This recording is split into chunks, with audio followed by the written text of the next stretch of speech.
What is up, everybody? My name is Hector Flores, host of the Insert Name FC podcast, a member of the Belly of Sports Media Network. You can find us on all things podcasting, Apple, Spotify, wherever you get your podcast fix from, you will find us there. Also, the full video version of this episode is available on Belly Up's YouTube channel, so make sure you guys go and search Belly Up Sports on YouTube, and you will find us there, amongst other great content like High Low Sports, Corner Booth Pod, Morgan Man, a lot of great stuff over there as well.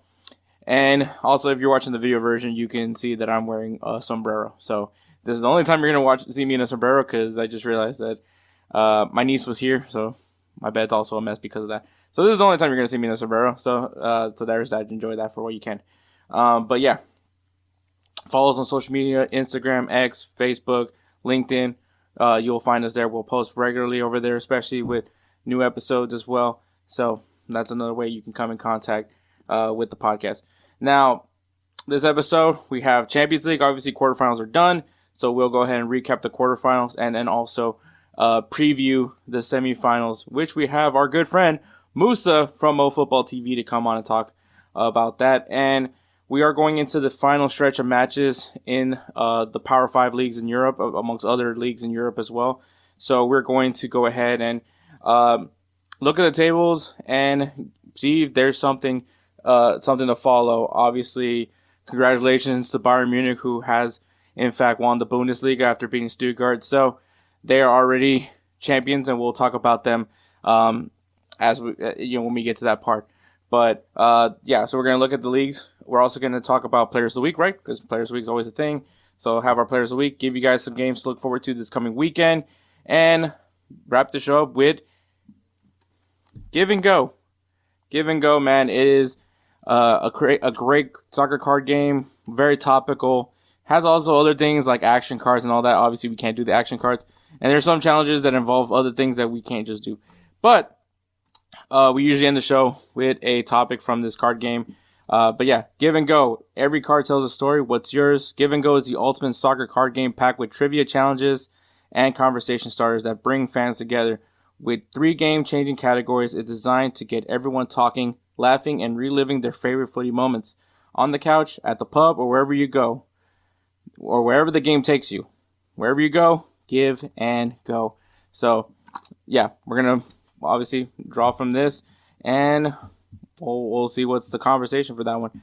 But yeah, so Champions League with Moussa, then back with me to talk about the Power 5 leagues of Europe, and then Players of the Week, games to watch, and then we'll wrap the show up with some Give and Go. So, with all that being said, man, this sombrero is really getting in the way of my headphones. So we'll go ahead and take a break and then go right into Champions League with Moussa of Mofootball TV.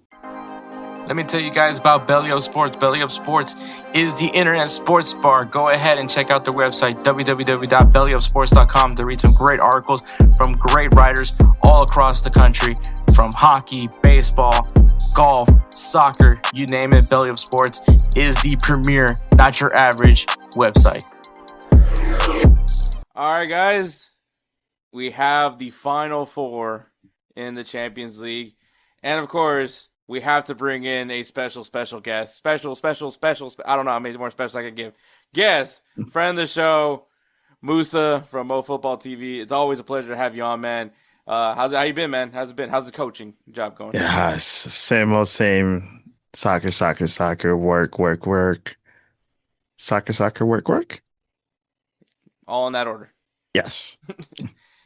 But obviously, the quarterfinals are done. If you had a phrase, if you could best sum up the quarterfinals of this Champions League, what would the phrase be?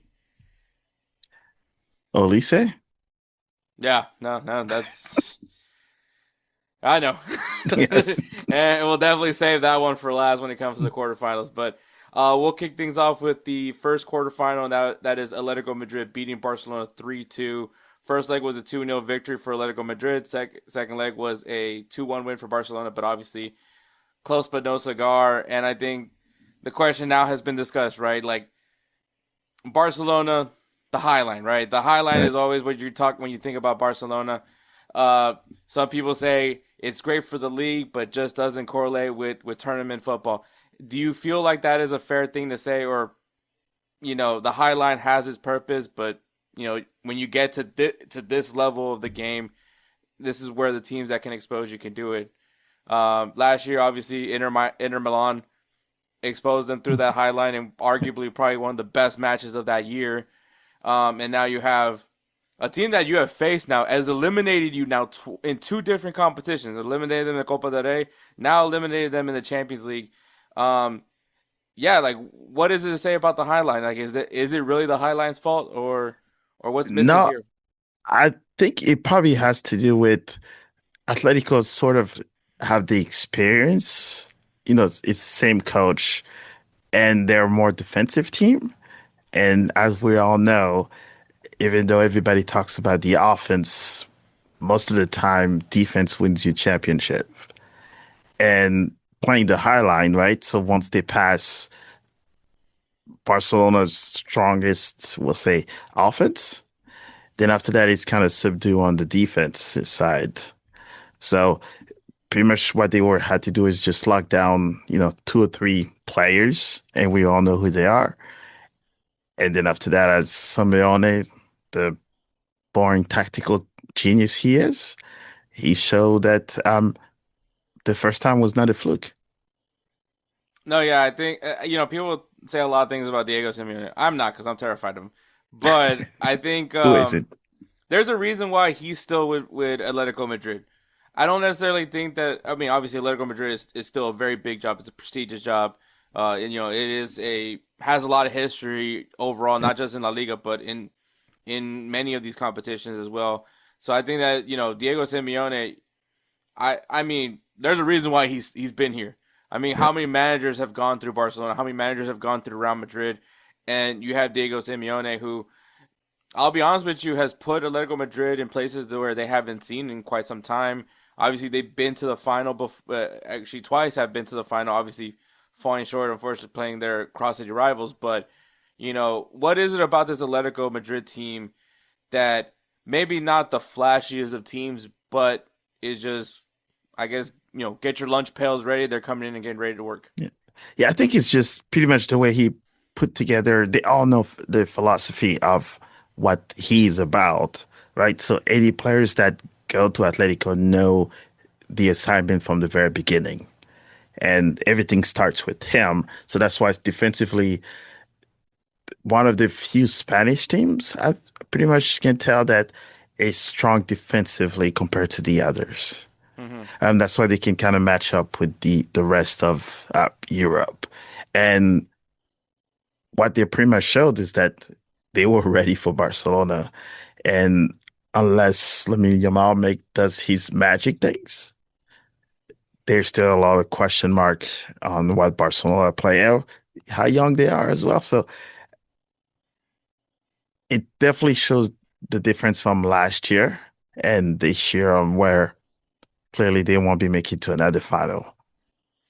Yeah, for sure. I mean, obviously, Barcelona still very much have a favorable position right now on the league table, Yes. barring any craziness that happens. But they are more than likely looking to be lifting the La Liga title for this season. But Atletico Madrid uh, obviously we're recording this before their final against Real Sociedad, but obviously are in the Copa del Rey final and are now one competition spot away from a Champions League final. Um, obviously the big story for Atletico Madrid right now. This is going to be the final year with Antoine Griezmann. Obviously, at the end of the season, he will be hopefully playing with France in the United States in the World Cup, and then obviously going into his new club in Orlando, which maybe not looking ideal right now, but still, like that's the highlight right now for Orlando City fans is that they get themselves a special talisman in Antoine Griezmann. But obviously, I'm not saying that that's the reason why Atletico is playing harder than ever. I think they're playing very much what Atletico Madrid is known for. But how big is it for Atletico Madrid that they are in, and I would say two really big competitions? Hopefully, by the time this episode drops, we will know now whether or not they are lifting a Copa del Rey. Yes, well, so they're still in the running for two trophies and maybe the league. Um, so it pretty much is testament of not many people talk about Atletico unless, they're close to winning La Liga, which they're one of the few teams that have taken it away from either Real or Barcelona. So I think it's pretty much a testament of how they've built, and they've, as you can see, their revolving door is not as big as all of the other big teams we're talking about. Like Griezmann's been there forever, if we can think about it. All of those guys have been there with him. And I think that's what the most impressive is in today's world, having the same coach, the same philosophy, and he's still able to perform well enough to find himself in the Champions League with four other teams. So I don't watch him every day, but the times that I've watched him play is like you pretty much they know their assignment. And every player, doesn't matter if it's Griezmann or others that are bigger than the team, unless it's Simeone.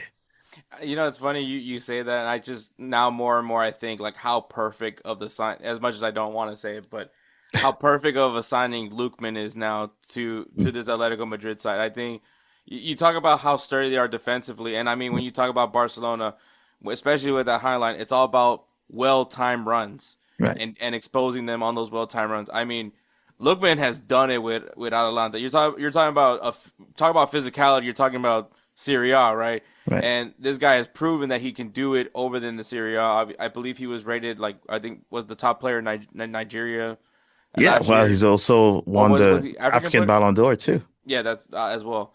So Yeah. I mean, he got his next big step right now. He's with Atletico Madrid, and I think honestly, a match made in heaven for what he brings for Diego Simeone. And I think Yeah. feel like he's a very big contributing factor as to why Atletico Madrid has been looking so great right now in this second half of the season. Yeah, and when we heard he was moving there, we were like, what in the heck are you doing first? Because he was more of an offensive player, like-minded, right? So we were like, why would he go to somewhere where it's more defensive completely? But it looks like that was, like you said, perfect match where solid already in defense. So now it actually gave him more freedom to play like he wants to play because he knows he does not have to worry about going back in defense. Hmm. And how dangerous can you be when you have an offensive player that knows exactly that he does not have to come back because they got it. Yeah, And and I he mean, proved it. big thing for me is just knowing how to time his runs, and I think Lookman is really good at that. Obviously, he's shown it a few times against Barcelona now that he just knows how to he knows how to time his runs. Kind of wish a certain Frenchman for Real Madrid would be able to figure that out, but Hey, hey, hey, hey. um, also a certain Brazilian that would also kind of want to figure that out as well. Or a Uh, certain British or a certain. Basically, a whole front, Yes. a whole Real Madrid front that I wish could figure that out, especially with the pace that those guys have. But yeah, Atletico Madrid moves on. I think. What do you think when if you're a club that's about to face off against Atletico Madrid? I think most people that if they don't follow La Liga or they don't really know much about any of the teams besides Real Madrid and Barcelona, um, this isn't a team to overlook. And I think No. you're talking about tournament competitions. This team is built for tournament competitions. So if you're that team that now is looking at Atletico Madrid across the other side, what what are they getting themselves into when they're going up against a team like Atletico Madrid? I think probably by now Europe knows that they're not your typical La Liga team, right? So yes, they do have a little bit of the flair, but they're more defensive, which we would expect it from the British teams. Um, but now they added more like Lookman. So I think most teams know because Simeone has been there forever, so they know what to expect. And maybe that's why Barcelona underestimated them, maybe. Um, but also, all of us that have watched them for long enough, you can tell that even though everybody talks about Barcelona and Real winning La Liga, guess who's in between those two teams when, if those two teams are not winning it, guess who's winning it? So they're not as flashy. They don't make that much noise, but when they're playing, you know what to expect. Um, and they're not your typical La Liga team because you see who they're beating fairly easily, almost. Yeah, and I think also those years that Atletico Madrid does win La Liga, it's usually when Barcelona ships off a very important player to, at least once upon a time, was a very important player to them, i.e. David Villa and Luis Suarez. So Look at usually that. that usually seems to be the recipe for Atletico Madrid. So I mean, who knows? Robert Lewandowski, maybe he goes to maybe he goes to Atletico. Yeah, I don't know. I think he's closer to retirement. If he's not coming to the US, I don't even, yes, I don't think he's going to Saudi. So, Yeah, probably more than likely. yeah. But moving on to the next one, and that is of course your PSG taking it to Liverpool 4-0 on aggregate, both legs being 2-0 victories for PSG. A little bit quiet this season right now for at least if you're not following Liga and you're not following. I mean, I know it's been not as crazy of a year that PSG is still solid year, obviously on top of Liga as they're expected to be, and all I think obviously on pace for a treble also I believe. Um, Yes. so I mean, and another familiar thing with you guys, which is now that you have Liverpool's number apparently in Champions League knockout matches. Uh, what is it about this year that just is this year just different for PSG, or is it just kind of this is now the new standard under Luis Enrique? No, well, I think at the beginning, this kind of started slow. You saw that Dembele was injured, then Doué was injured, then the goalkeeper situations keep on fluctuating left and right. So I think had not been able to pick up from last year to run with it now. And also they've lost quite a few games, against Monaco, some of the big ones. So I think it has not been the staple win from last year. So people kind of tamper down a little bit. Um, but I think that's the time of the year where clearly you saw that they outbeat Liverpool. They have every EPL team number at this moment. Um, what I'm enjoying is they started to kind of pull like the Real Madrid type of things where Champions League is expected, and as they make it to the rounds, they get stronger and stronger and stronger until it's time to cash in. And clearly, we saw what Dembele just did to Liverpool. Yeah, it's funny. I thought it was kind of funny how I believe PSG also was still in that playoff round, right? They didn't finish in the top Nope. eight, Yes. and I like me and Edward were talking about it as like they're about to go play against another League One team. Mhm. And what we remember from last year, yeah, they went into the play. I mean, barely made it, but still made it to the play-in round, and then beat the brakes out of Lille, and then they go on the run that they end up doing, which, we're just outclassing everybody, including what was said to be a very defensive Inter Milan team, and just it was Old. literally, yeah, that probably was men amongst boys. It was Yeah. pretty much what it was, but. Um, and of course, I always me and I were the one thing we always love is Desiree Dewey becoming the second youngest goal scorer in the Champions League final history. Only to then, little minutes before that game's about to end, another guy comes in and then he becomes the second youngest goal scorer in Champions League history. This team is very dangerous. They're very lethal, and I mean on top of that, Luis Enrique, who is not afraid to use the youth, and Mhm. you know, there's confidence, man. You're beating Liverpool, and I think with that kind of momentum what is it for that team that has to go against PSG? Like, momentum's clearly on their side. I don't think I've ever felt like PSG was ever out of it, in any of their matches. So at least in the knockout rounds, uh, what is it to be, what is it to be expected if you're going to go up against this PSG team? I guess probably the question is what is unexpected? Um, because like you mentioned, right, the whole front at first is dangerous enough to play. So especially when someone's injured, they're able to bring someone off the bench, a 19-year-old, 18, 17, and they're still able to play their part. So I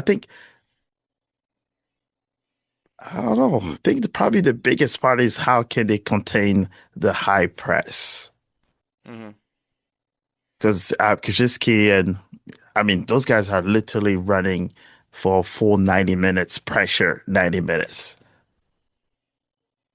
I sometimes get tired watching them, but I think it's mostly the high press and how well can they contain Dembele first, and how can the rest of the team pretty much can help mitigate some of the push, because they will get at least 10 to 15 shots on target. Hmm.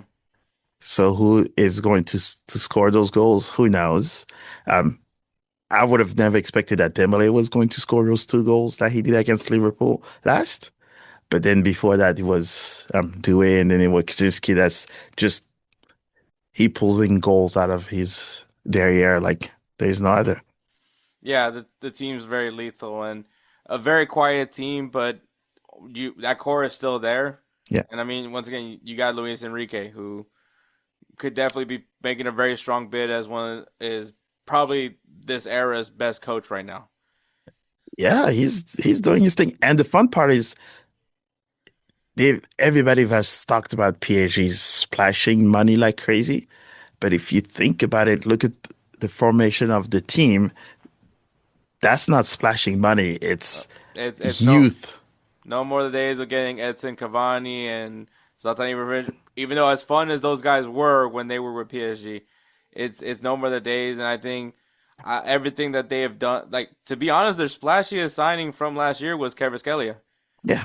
And even though he killed it, but and that's the part I think PSG may have found a way to tap into the French academy system in general to be able to bring those youth players that will then become um, national team players. And yes, he took from Lille and Douai and all that already were doing their thing in Ligue 1. But the beauty of having to be able to keep these young guys in Paris, in France, it's almost hard to see. No, yeah, especially right now where it seems like everybody's trying to get themselves a French player. Yeah. So I mean, I think obviously that also goes into the whole thing of trying to keep your league with more homegrown players and developing more homegrown players and eventually have them be staples of your club. Obviously, as now we're still going with the massive arms race that is European football, Yeah. but we'll see how all that progresses. But yeah, PSG moves on. I mean, but you look at Liverpool. I mean, you know, won the Premier League in Arne Slot's first year. Some people are wondering, was that just because he was inherited a great roster already, and now this go around, yeah, guys have come in. I mean, Edekita, I think that's a massive loss, but Yes. still, a lot of guys that were brought into this team, a lot of hype was given to him, and kind of falling short. I mean, Verts still, I don't know if I'm really getting the Verts that we saw from Bayer Leverkusen. Frimpong, I haven't Yeah. heard anybody really mention Frimpong as of recently. Um, Isak, and then of course on top of that, you have the drama that's been going on with Liverpool and Mohamed Salah as well as he's obviously this is going to be his He's out. last Yeah. year. He's out. He's going to be gone. Curious to see what happens to him after this, but you know, uh, if you're a Liverpool, for Liverpool fans, I mean, where does this club go? They're not really in any of the competitions at this point. Well, there's someone needs to get fired a long time ago. That's one. Spent a ton of money, and yes, the way he won that, the EPL is because he was handing over a great team, and I think all the turmoils, right? All of these internal issues, we all know impact players, and then you are literally fighting with arguably the most famous soccer player in Liverpool. You got Steven Gerrard and all that, but Salah is like right there at their table with them.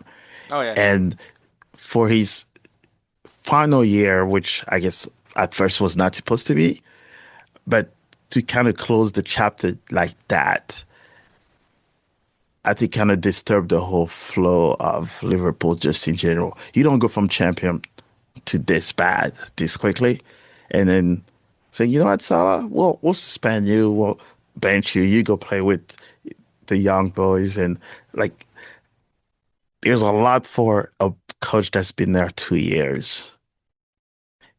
Um, so I think, and I'm surprised he still has a job to begin with. I don't follow them much, but I saw the scores and the way they're playing. Other club would have let him go months ago. And maybe Champions League now is the justification to say I mean, there's a what's lot of next. Liverpool fans that would love for Xabi Alonso to take over this team, but Yeah, I don't know if he. Do I you don't know if think he's the he? guy. I Yeah, don't know if he but is do you the. think he's like this early? He just got let go.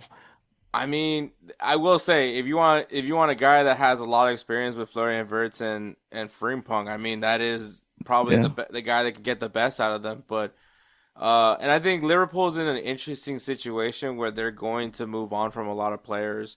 yeah, Where maybe Xabi Alonso. And I don't. The thing is with Liverpool that's a little bit different versus Real Madrid, and I mean they're still very big clubs. I just never seen Liverpool as like uh as egotistical as a locker room would be for Real Madrid. So I true. think it's still somewhat of crazy enough. As big as they are, they're still very humble, very working class. Everything that everybody says about the Scousers and all that. Oh, it But is Liverpool. Yes. and so I think if there was a team that was very more similar to Bayer Leverkusen, I feel like it would be Liverpool.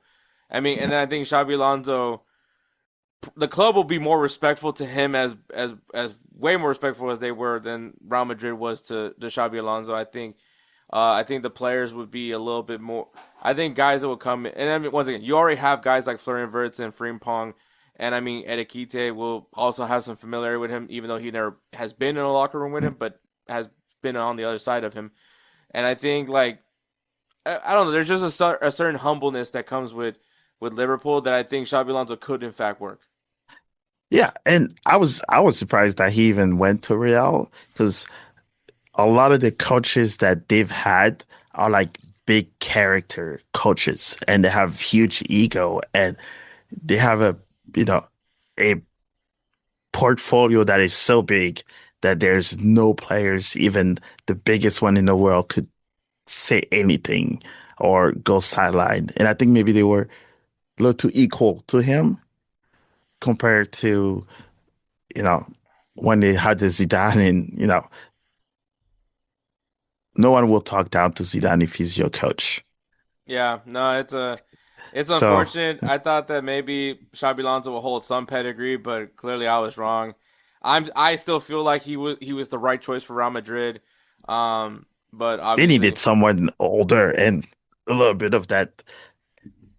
yeah, Oh, I think Jose made a good point. I think maybe like a few years down the road, where once he's built more credibility for himself, maybe he can go. And obviously, generations will have changed at that point to where yes. his name is probably a little holds more regard when he steps into that locker room. Um, but also, Real Madrid has like a very weird history when it comes to more tactically minded managers. Right. When I think of like how things didn't pan out with Lopetegui, how things didn't pan out well with Rafa Benitez, even though I was never a fan of that manager. But Hey, he got me trophies, so I'm not too bad at him. I mean, I hope he's able to win you some trophies. But I mean, like similar to those guys, like a Rafa Benitez, like a Lopetegui. I think that kind of where Xabi Alonso kind of falls under, where they're more tactical minded first. But the reality is that you have to also manage the egos, the players as well. And I Yeah. don't think, and that was where he kind of was hoping that, oh, I'm gonna have these strict rules and strict fines, and if you guys don't follow, you'll get in line. And unfortunately, none of them got in line. No, So that was the big gripe for him. But two flips of the coin. Maybe if Arnie Slot does get sacked, which no, could it's happen. it's it's a win, not the Oh, if. when? Well, Yeah, it's a win. best believe Xabi Alonso is probably the first name on that list. Yeah. For Liverpool. But all right, the next matchup: Arsenal beating Sporting 1-0. Meh. Where's the ref? Is there red flags right now? If you first of all, you want to think about. I've said it plenty of times now. Arsenal, it's either you get off the pot or it's gonna be there's gonna be a conversation for Arteta. Yeah. Hmm. There's gonna be a conversation, and it's not looking like it's gonna be good for him. All you have left now is the Premier League and this. I don't. I'm not taking anything jabs at Sporting. I think obviously Sporting has a very rich history as a club. Obviously, maybe not Champions League history, but still has a lot of history as a club. Obviously, this is the club where Cristiano Ronaldo started his career and all those things. But you know, and also Arsenal and Sporting probably has like a lot of have played faced off against each other in many occasions. Europa League is more what I think about. But like, if Arsenal wanted to get the fans to really believe in them, you needed to come out more than just a 1-0 showing. And I Uh, understand that this is Arsenal's identity, right? They have the back line that they have. They're gonna beat you on set pieces, but I mean, you know, if they were gonna perform, Bukayo Saka was number 25 on the FS1's most influential players list. So I mean, like mm, this was just to me like yes, you moved on, right? Like that's what everyone keeps saying. You win and move on. You win and move on. But sometimes it does help how you win. yeah. So with Arsenal right now, 1-0 with Sporting Kansas City, which was on the first leg. Second leg was a 0-0. Like this is the team that went undefeated in the Champions League in the group round. Still currently undefeated, by the way. Um, would you have even believed me if I just said that they were still undefeated? Just by looking at how they play. Well, more defensive. I wouldn't be too surprised. And they only score on corner kicks, so Which I mean, eh. hey, if that's your identity, that's your identity. But you are gonna need to at some point become multifaceted when it Yeah. comes to scoring. But But I think for them, like you mentioned, 1-0, especially when you're coming into like the semifinals of the Champions League, you have to have that signature win that lets everybody know that's what's up. mhm. And at this moment, especially like their EPL season is kind of, City is kind of knocking at their door. Also, That before that may well, have been by the time this episode drops, we'll know the result of that Man City Arsenal match. Which, by the way, right. Man City does have a few matches in hand as well, because I One believe. game in hand after, yeah. So, and I think that they should have probably gone all out on this one to kind of temper down a little bit of the discussions that's happening at home of possibly bottling the season again. And now they're kind of going into the semifinals against teams that are red hot, even in their um, domestic leagues. But yet you're coming in with a one win and then a lot of questions at home, which does not help.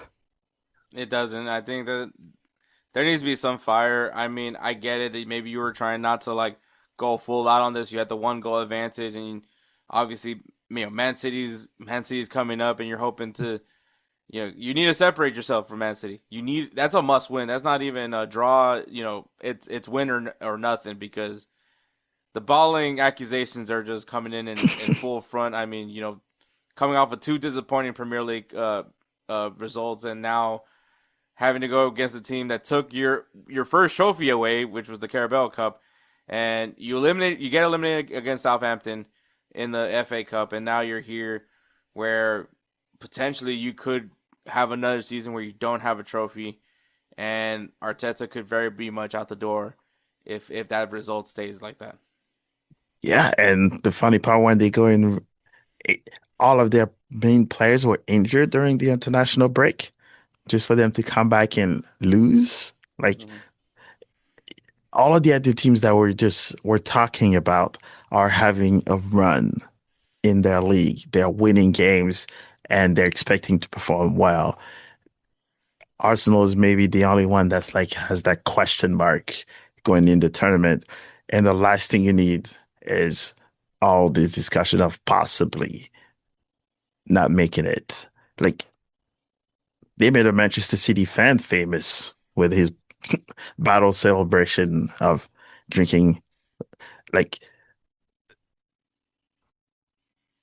in their brain, I don't think that's the best situation to go into a semifinals of a Champions League.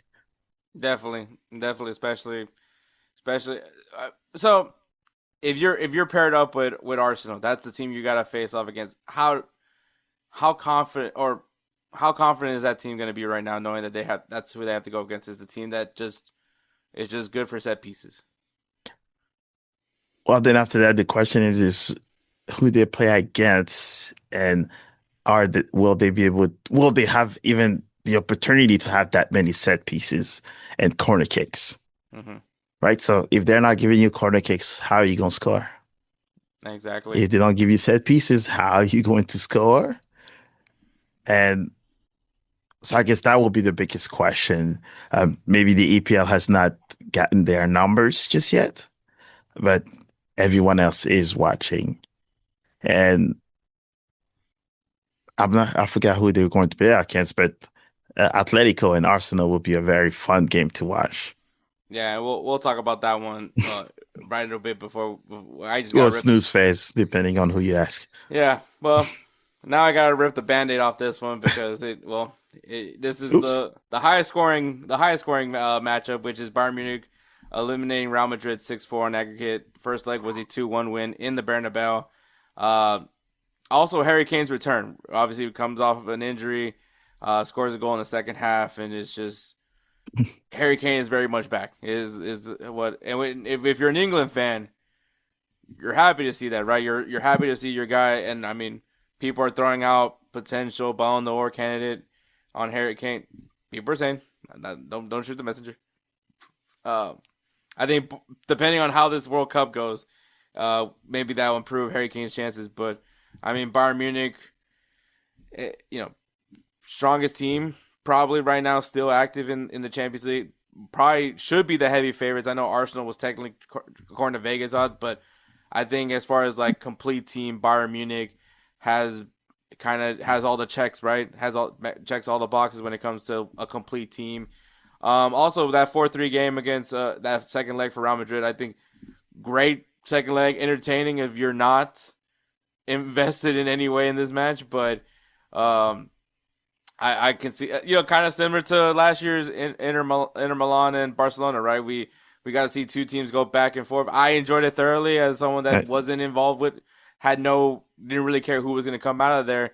And I'm guessing Real Madrid fighting for their lives, knowing that if they don't win this, they're not going to the semifinal.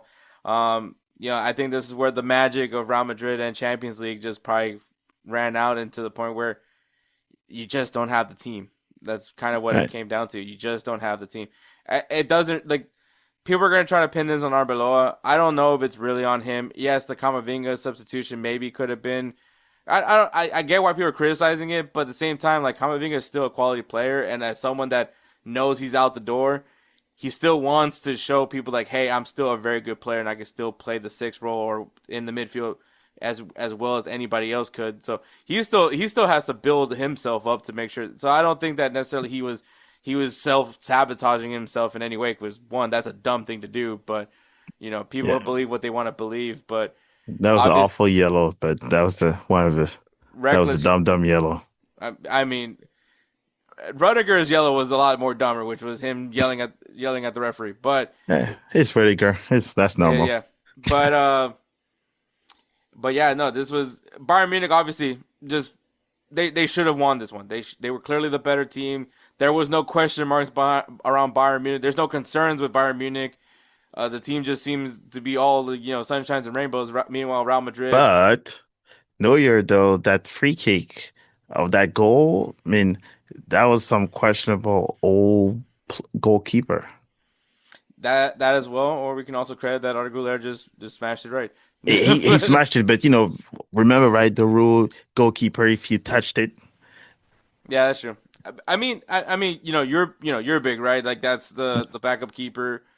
Has done very well filling in for Manuel Neuer. Is this where, it's kind of an interesting question, right? Because you remember not that long ago when Real Madrid, Lunin took over because Thibaut Courtois was out for a majority of the year. And many people had the question of, shouldn't Lunin be the keeper for the final? If he got this team all the way to the Champions League final, shouldn't he be able to see it through?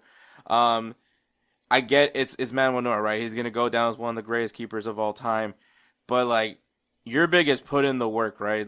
That he's been showing up. He's, big pressure for him, right? He has to cover for arguably probably Bayern Munich's greatest keeper besides Oliver Kahn.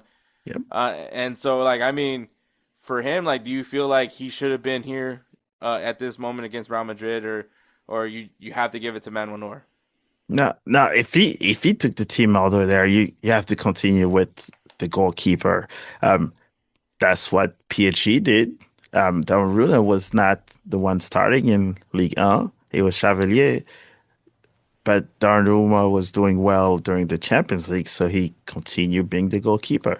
So I think if your goalkeeper have taken you there or a player have taken you there, you might as well just keep riding it because that's the reward that you're supposed to do, right? You perform well, you have your starting spot. If they change it, that's where then the question is that the coach might be in trouble if Neuer does not perform well, and then they're eliminated. You know whose head's going to fall, and it's not the backup goalkeeper. Yeah, and I think obviously, like I said, besides goalkeeper, Bayern Munich is very strong, is very loaded.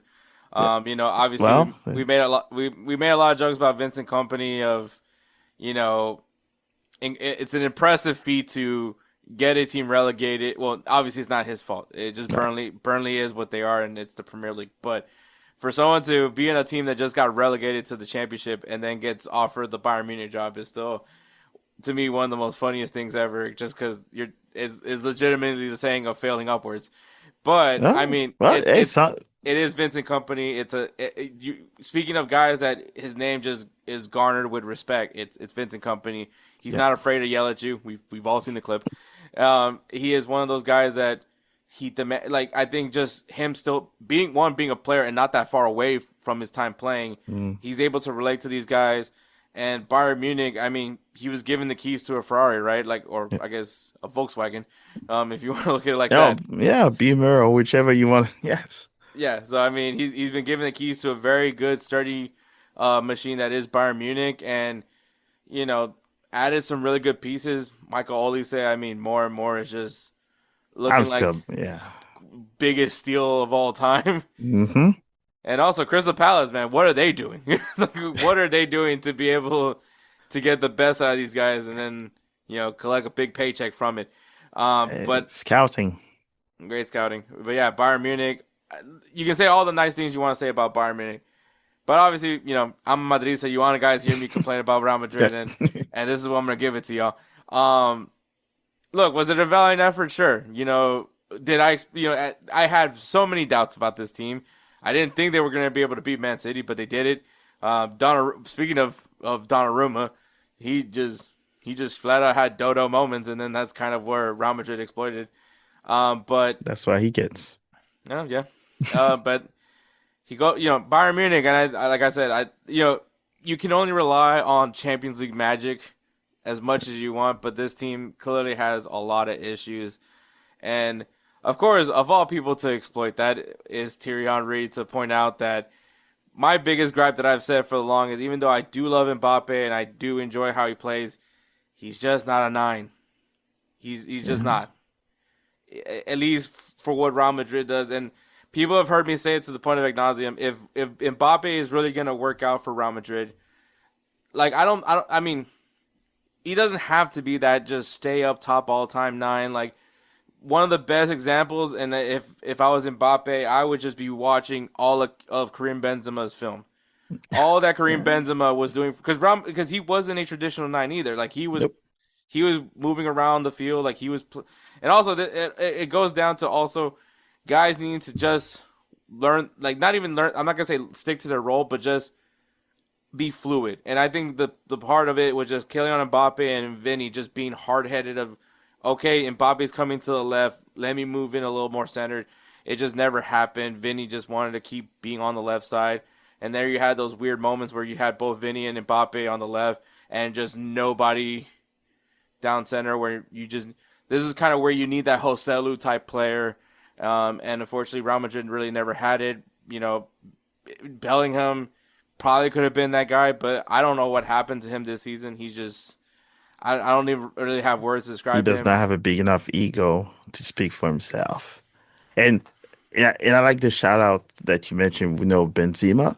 That's probably why Ronaldo was able to perform so well, is because Benzema knew that one.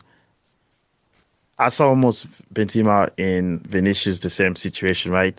Where Benzema, Vinicius are here at Real.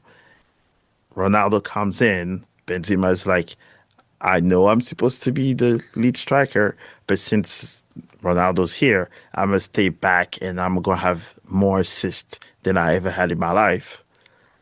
Which where then Ronaldo was able to shine, but Vinicius was not sort of able to do the same thing for Mbappe, and that's where the issue, I guess, arises, like you mentioned, right? Now you have five players that want to be the man and leading the entire club. When previously you knew who was the talisman, and then even though they were huge on their own, they knew who was the guy. Now they're still fighting for that right now at Real. Yeah, and I think obviously Benzema leaves to go to Al Ittihad, and of course that year where you bring in Jude Bellingham, you have this unique formation that they're kind of using, right? They have like the 4-4-2 diamond, right, where you have kind of, but also when they're on the attack, I think it becomes like a 4-3-3. Bellingham becomes kind of that center forward, like a false nine, Right. and that was the reason why he had his year, right? The year where he scored all those goals was because he was the guy up top. Vinny and Rodrigo were obviously doing their thing on the wings, and then obviously you bring in Joselu in the second half, and he becomes that central nine that you just got to put it up there, and he'll poke it in for you. But yeah, like ever since then, you add Mbappe because why wouldn't you why wouldn't you bring in Mbappe? And it just hasn't worked out since. And obviously now, and it's Real Madrid because they're not just gonna let things slide, right? Like at some point they're gonna be frustrated. Now you're going into another year where you don't have trophies, 2 years without a trophy, Mm. which obviously if you're Real Madrid, that's just it. 1 year without a trophy is already unacceptable. To go back to back years with no trophies, that is just I know. unheard of. And obviously the rumor is that after this match, Fiorentino Perez goes to the locker room. As he's walking, he sees Arda Güler. He tells him to not go into the locker room, to stay out of the locker room. And apparently, he goes into the locker room and just lets everybody know that essentially none of their jobs are safe. That this is not acceptable. This is not on par. If you had any dignity left in you, you finished La Liga strong. And this is what comes with Real Madrid. I think at the end of the day, if you're not living up to what they're wanting, they can easily go get another guy. Hey guys, this is Hector from the Insert Name FC podcast, here to tell you guys about Canada Dips. It is a great tasting, superior alternative to traditional dip using CBD in a way that is radical, enjoyable, and effective. It comes in 5 core flavors: wintergreen, mint, citrus, mango, and American spice. Canada Dip CBD is the new evolution in dip, allowing guys to enjoy great, long-lasting taste without the downsides.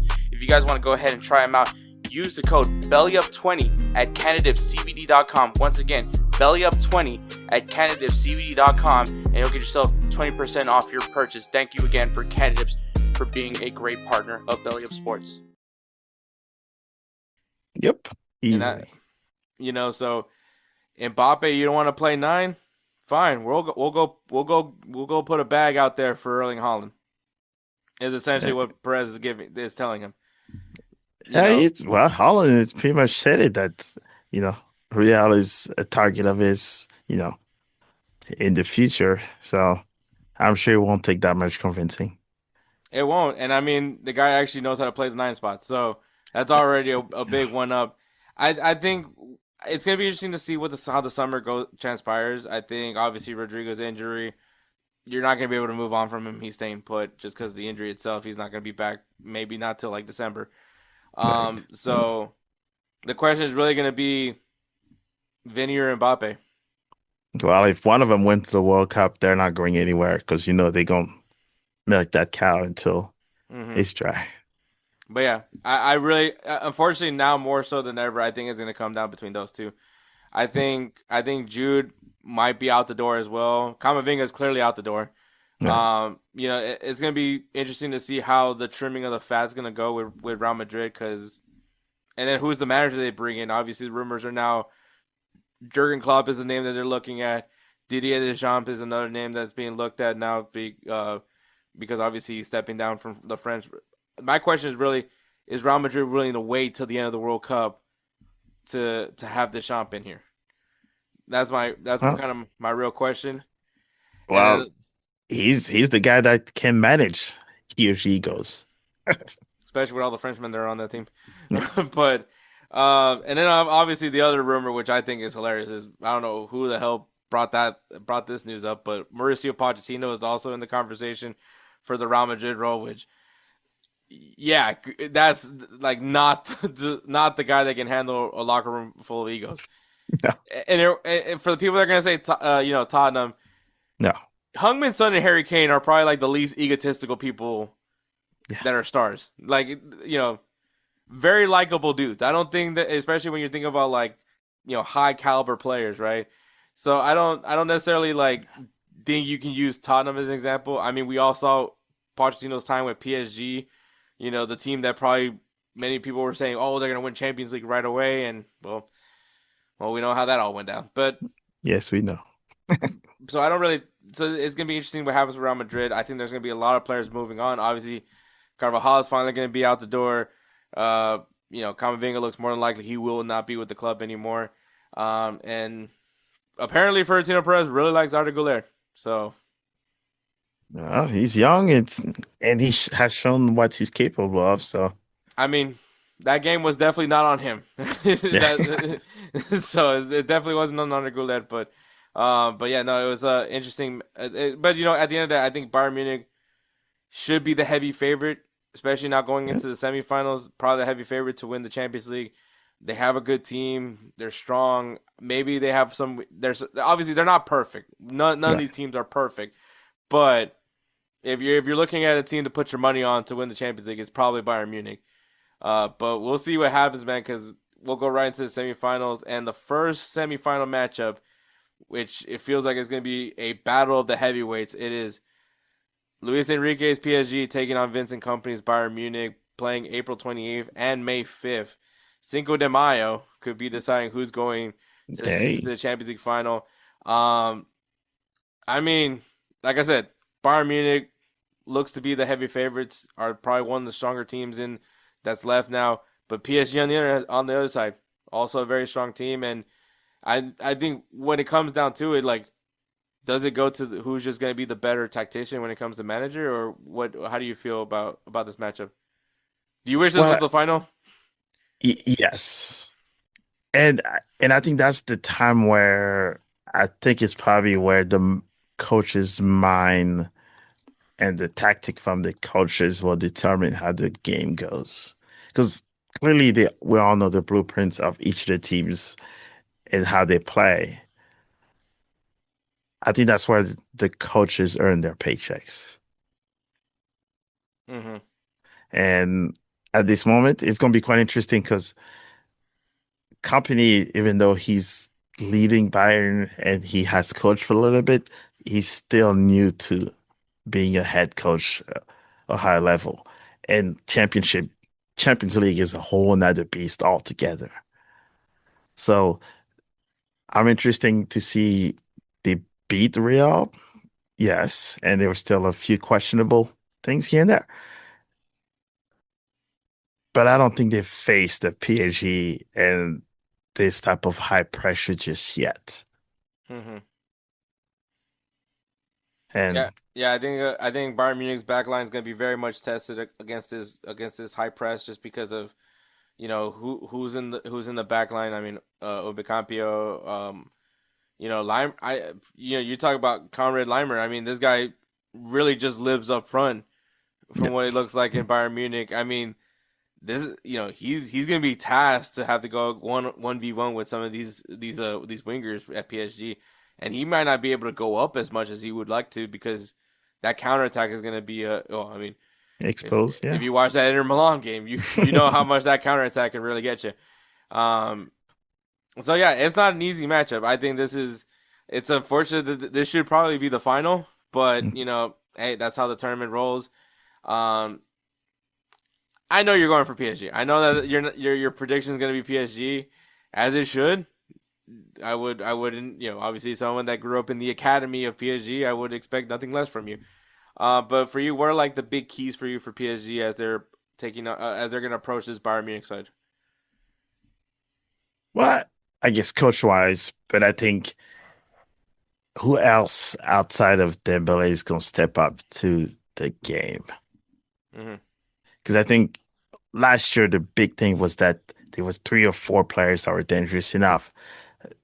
Now that is that, and I'm curious to see how company manages a different style of play. Hmm. Because yes, they face Real, right? But there's more individuals in that team than in PSG. Hmm. So I think that's probably their biggest takeaway of how Bayern is going to be able to manage that. And then tactically, because if you keep on giving the same free kick or free play that you've give Real last game, you will get punished a lot more now. Hmm. Yeah, no, I agree with that part, and I think also a big challenge for PSG would be, you know, with the attack with Jamal Musiala, with Michael Olise, Harry Kane. Like, how do you contain those guys? Keep them quiet. And I mean, you can say with Real Madrid, they kept those guys fairly quiet, but it Yeah. was when those big slip ups. Like, do you feel PSG's backline can minimize, if not just not exist with those mistakes that Real Madrid did with Bayern Munich's attack? I've not seen those mistakes yet, and it's also the battle of some of the best friends because Olise is also very good friends with what three or four of those guys, young, and so I wouldn't be surprised if he balls out when in pairs to play. That one's going to be the most interesting for me because I want to see how he plays in front of his home crowd. But I think other than that, it will be Harry Kane and maybe Hakimi battle will be another one interesting to see. Yep, two guys that were featured on the 26 most influential players of the FIFA World Cup, according to FS1. And Pulisic beat him to it too, huh? Yeah, yeah, that's still diabolical to me. But obviously, once again, those matches are going to be played April 28th and May 5th for Cinco. So Cinco de Mayo, we'll be finding out if PSG or Bayern Munich will be moving on to the Champions League final. And then the second semifinal is Atletico Madrid taking on Arsenal. Probably not the sexiest of matches, right? Not the Yeah.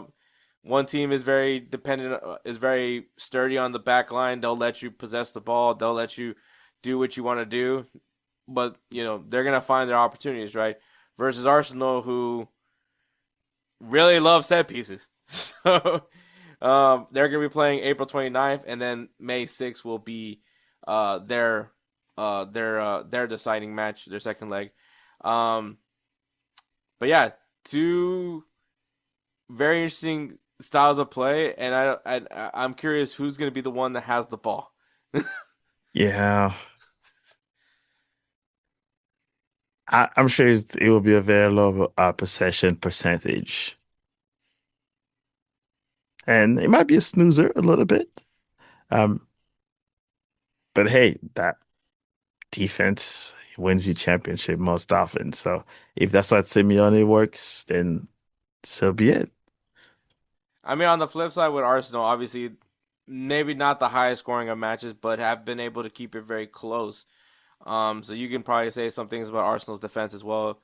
Uh, at least to that of obviously when you have Gabriel and Saliba in your back line, that's also very important. But the question is going to be who's going to be able to break through.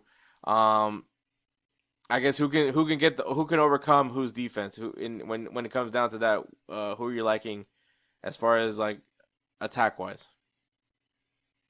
Yeah, I'll probably say Atletico is going to take that one. Because and another one is that maybe Simeone will outsmart Arteta. Yeah, yeah. I mean, Arteta's definitely no Hansi Flick, so this is a very. I mean, this is make or break it. You know, you're talking about Arsenal that they need to have a signature win in this Champions League to really get the fans going.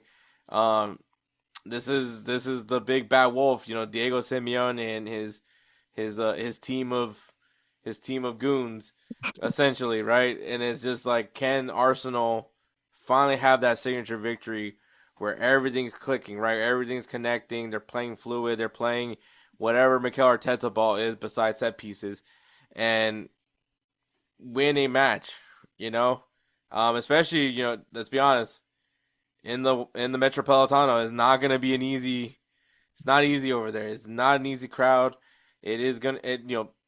They're one game away from getting Antoine Griezmann into the Champions League final. Right. So there's a lot to prove there. But on the other side, Arsenal has a lot to prove as well. Um, Honestly, I want to say Arsenal, but I just don't know if Atletico is gonna give them that. And I mean, even then, if you put them on a set piece, the height of that back line that Atletico Madrid has, like, and I mean, I know Jan Black is not the same Jan Black from back in the day, but he's still one of the best keepers in the world, in my opinion. This is a lot challenging for set pieces. I think if there's a team that can definitely contest against set pieces, is definitely Atletico Madrid. So I mean, that might their one ace in the hole might be not might be like null and void for them when it comes to Atletico Madrid. So it could be Diego Simeone taking Atletico Madrid to. I think this would be their third Champions League final if it does happen, because you know. Hey, eh, they want to take Griezmann there for one final ride.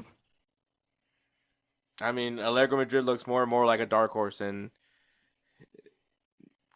if they could do it one more time and get to the final, I mean, anything's possible. And like you said, defense wins you championships. And I mean, this is the most defense of all defenses, if you really think about it, in this competition. And they're not afraid, and they don't care about it. Yeah, they're unapologetically. The Atletico Madrid is very unapologetic themselves. So I mean, Yeah.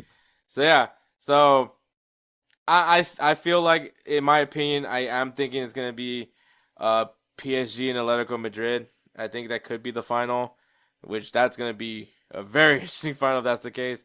But I think at this point, either any of these teams in the final. I mean, obviously you want PSG in the final. I know. But any of these teams in the final will be really interesting. I think that this could, you know, very well balanced. By the way, the only thing's missing is Italy, but we all know why Italy's not here.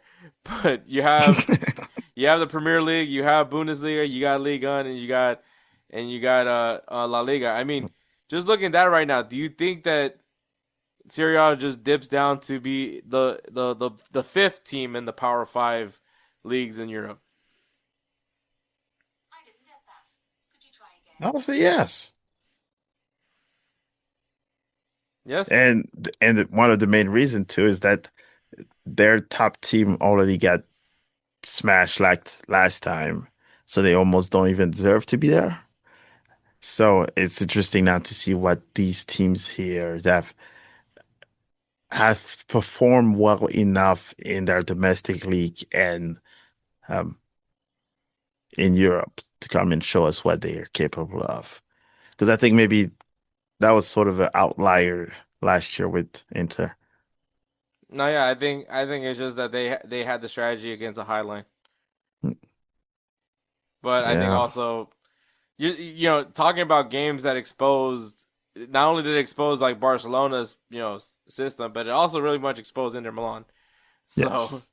so it was definitely two flips of the coin, and I think PSG, they were just a freight train that no one was gonna slow down. I honestly think with that run, but here we are. PSG is probably on the cusp of a back-to-back Champions League appearance. It's not the easiest thing to do, especially in this format, the way it is now. It seems like the new format has been PSG's formula now. Yeah, and if that happens, you could bet that Dembele might will be in talk again for Ballon d'Or. Yeah, especially if France goes very far in the World Cup. I could definitely see that happening. Yeah. When? Yeah. I'm still refraining from making predictions. FS1 was wild for saying for one of the guys saying that England's his pick to win it all, which I was like, I or guess the they've not watched soccer since, or 30 the plus years. or the guy that picked Brazil to win it all. Well, Well, my whole thing with that is just that like you said that, but then you also said a lot of things about one you did a disservice to Rafinha, and this is coming from a Real Madrid fan, but you did a disservice to Rafinha to say he's getting overshadowed by Lamine Yamal, and then the audacity to say he's getting overshadowed by Vinny. mm, So I just thought that was wild enough its own right. But then say he's going to be important to Brazil's run, but yet you place him very low. Is yeah, that's just disrespect in all levels. I think they just picked the easy one or the most well-known teams to say, oh, they have a chance to win it all. Like, Edwards' theory for Vinny's pick because they have Vinny at 7 is because Vinny just wears 7. that'd be even worse. Yeah. Yeah, So who because did they have at one? you want to take a wild guess? Lamar? Lamine? Mm, Yamal? he played for Barcelona. Wait, who? Messi. Oh my gosh. Oh, you want to hear who number 2 was? Who? Cristiano Ronaldo. No, they're just picking the most famous players and then just like, all right. Yes, they will be known because they are them, but sport wise or soccer wise, they won't be. Messi Oh, got his World Cup. He's almost so, happy to have it. That one. so me and Edward, we did a top 5 because let's be honest, most influential players. That's just too many. But 5 players we thought was fair. Number 1, we put Kylian Mbappe. We Okay. were just like Mbappe, dude. If he can get to three straight World Cup finals, that's That's just Pele status. also be impactful in those World Cup finals as well. Because I believe he see like 2018 was a blur for me because I was like really drunk. I mean like really drunk, and I remember partying with a bunch of French people. But He was like he was the youngest goal scorer. He broke that Pele's record, and I think he's what okay. scored the youngest to score 3, 4 goals in the World Cup. I mean, I was like I'm pretty sure he scored a goal. The only one I really remember was Paul Pogba. That was like the goal I really remembered, and I think that was like the dagger. But like I mean that game was that guy. yeah that guy love him. But as a matter of fact, like I was wearing a Paul Pogba French shirt, and then so these guys were waiting in line at the bar with me. They were like, "Are you French?" And I was like, "No." And he's like, "Well, today you are." Yeah. I still Yes. that's well obviously it was like we just walked into the bar, so of course I'm sober.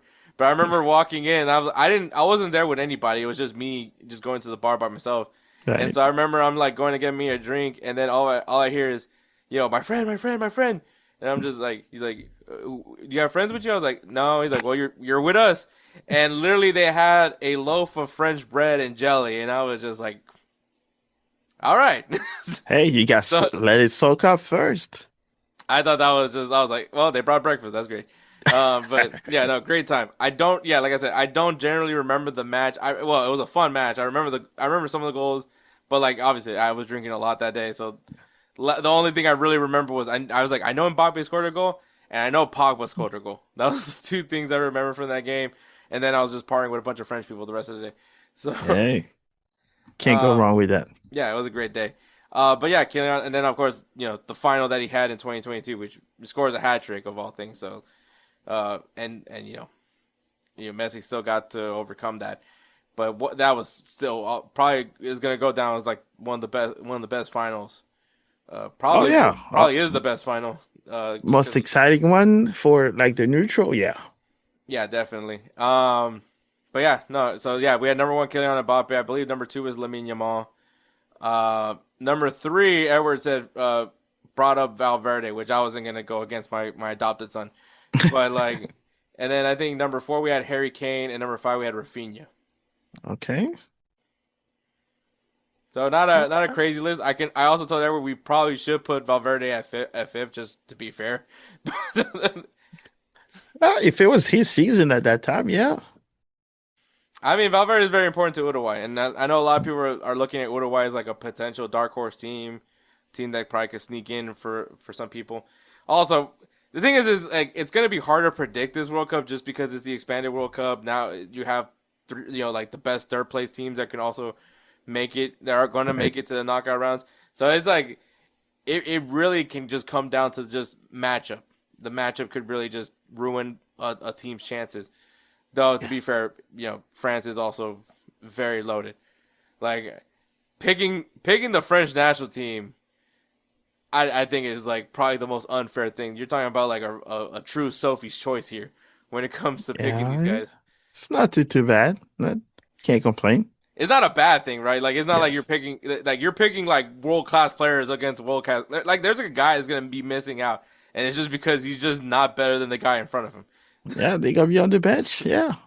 That's just yeah. France have done a lot of great things with their system, man. Like it's just I feel like it just everyone. I'm just gonna hear about another 18-year-old out of nowhere, just like Well, there's about 5 or 6 of them waiting behind.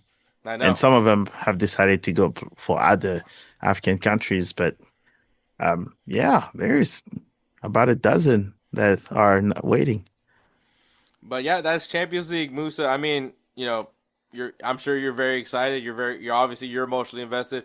I am not emotionally invested anymore. Anymore? So, no, it's a done tournament that I don't know why you would want to win. Don't you have 15 of them? I want more. Okay, Right. like once you get to 15, now you just want 20.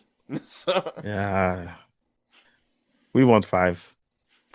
I mean, like how long was Real Madrid stuck at 9 for so many years? Like, and now they're back, but well, maybe not right now. Used to. Used to be. We'll see what happens with them, man. But obviously, Musa, it's been a pleasure. Tell us where we can find you, man.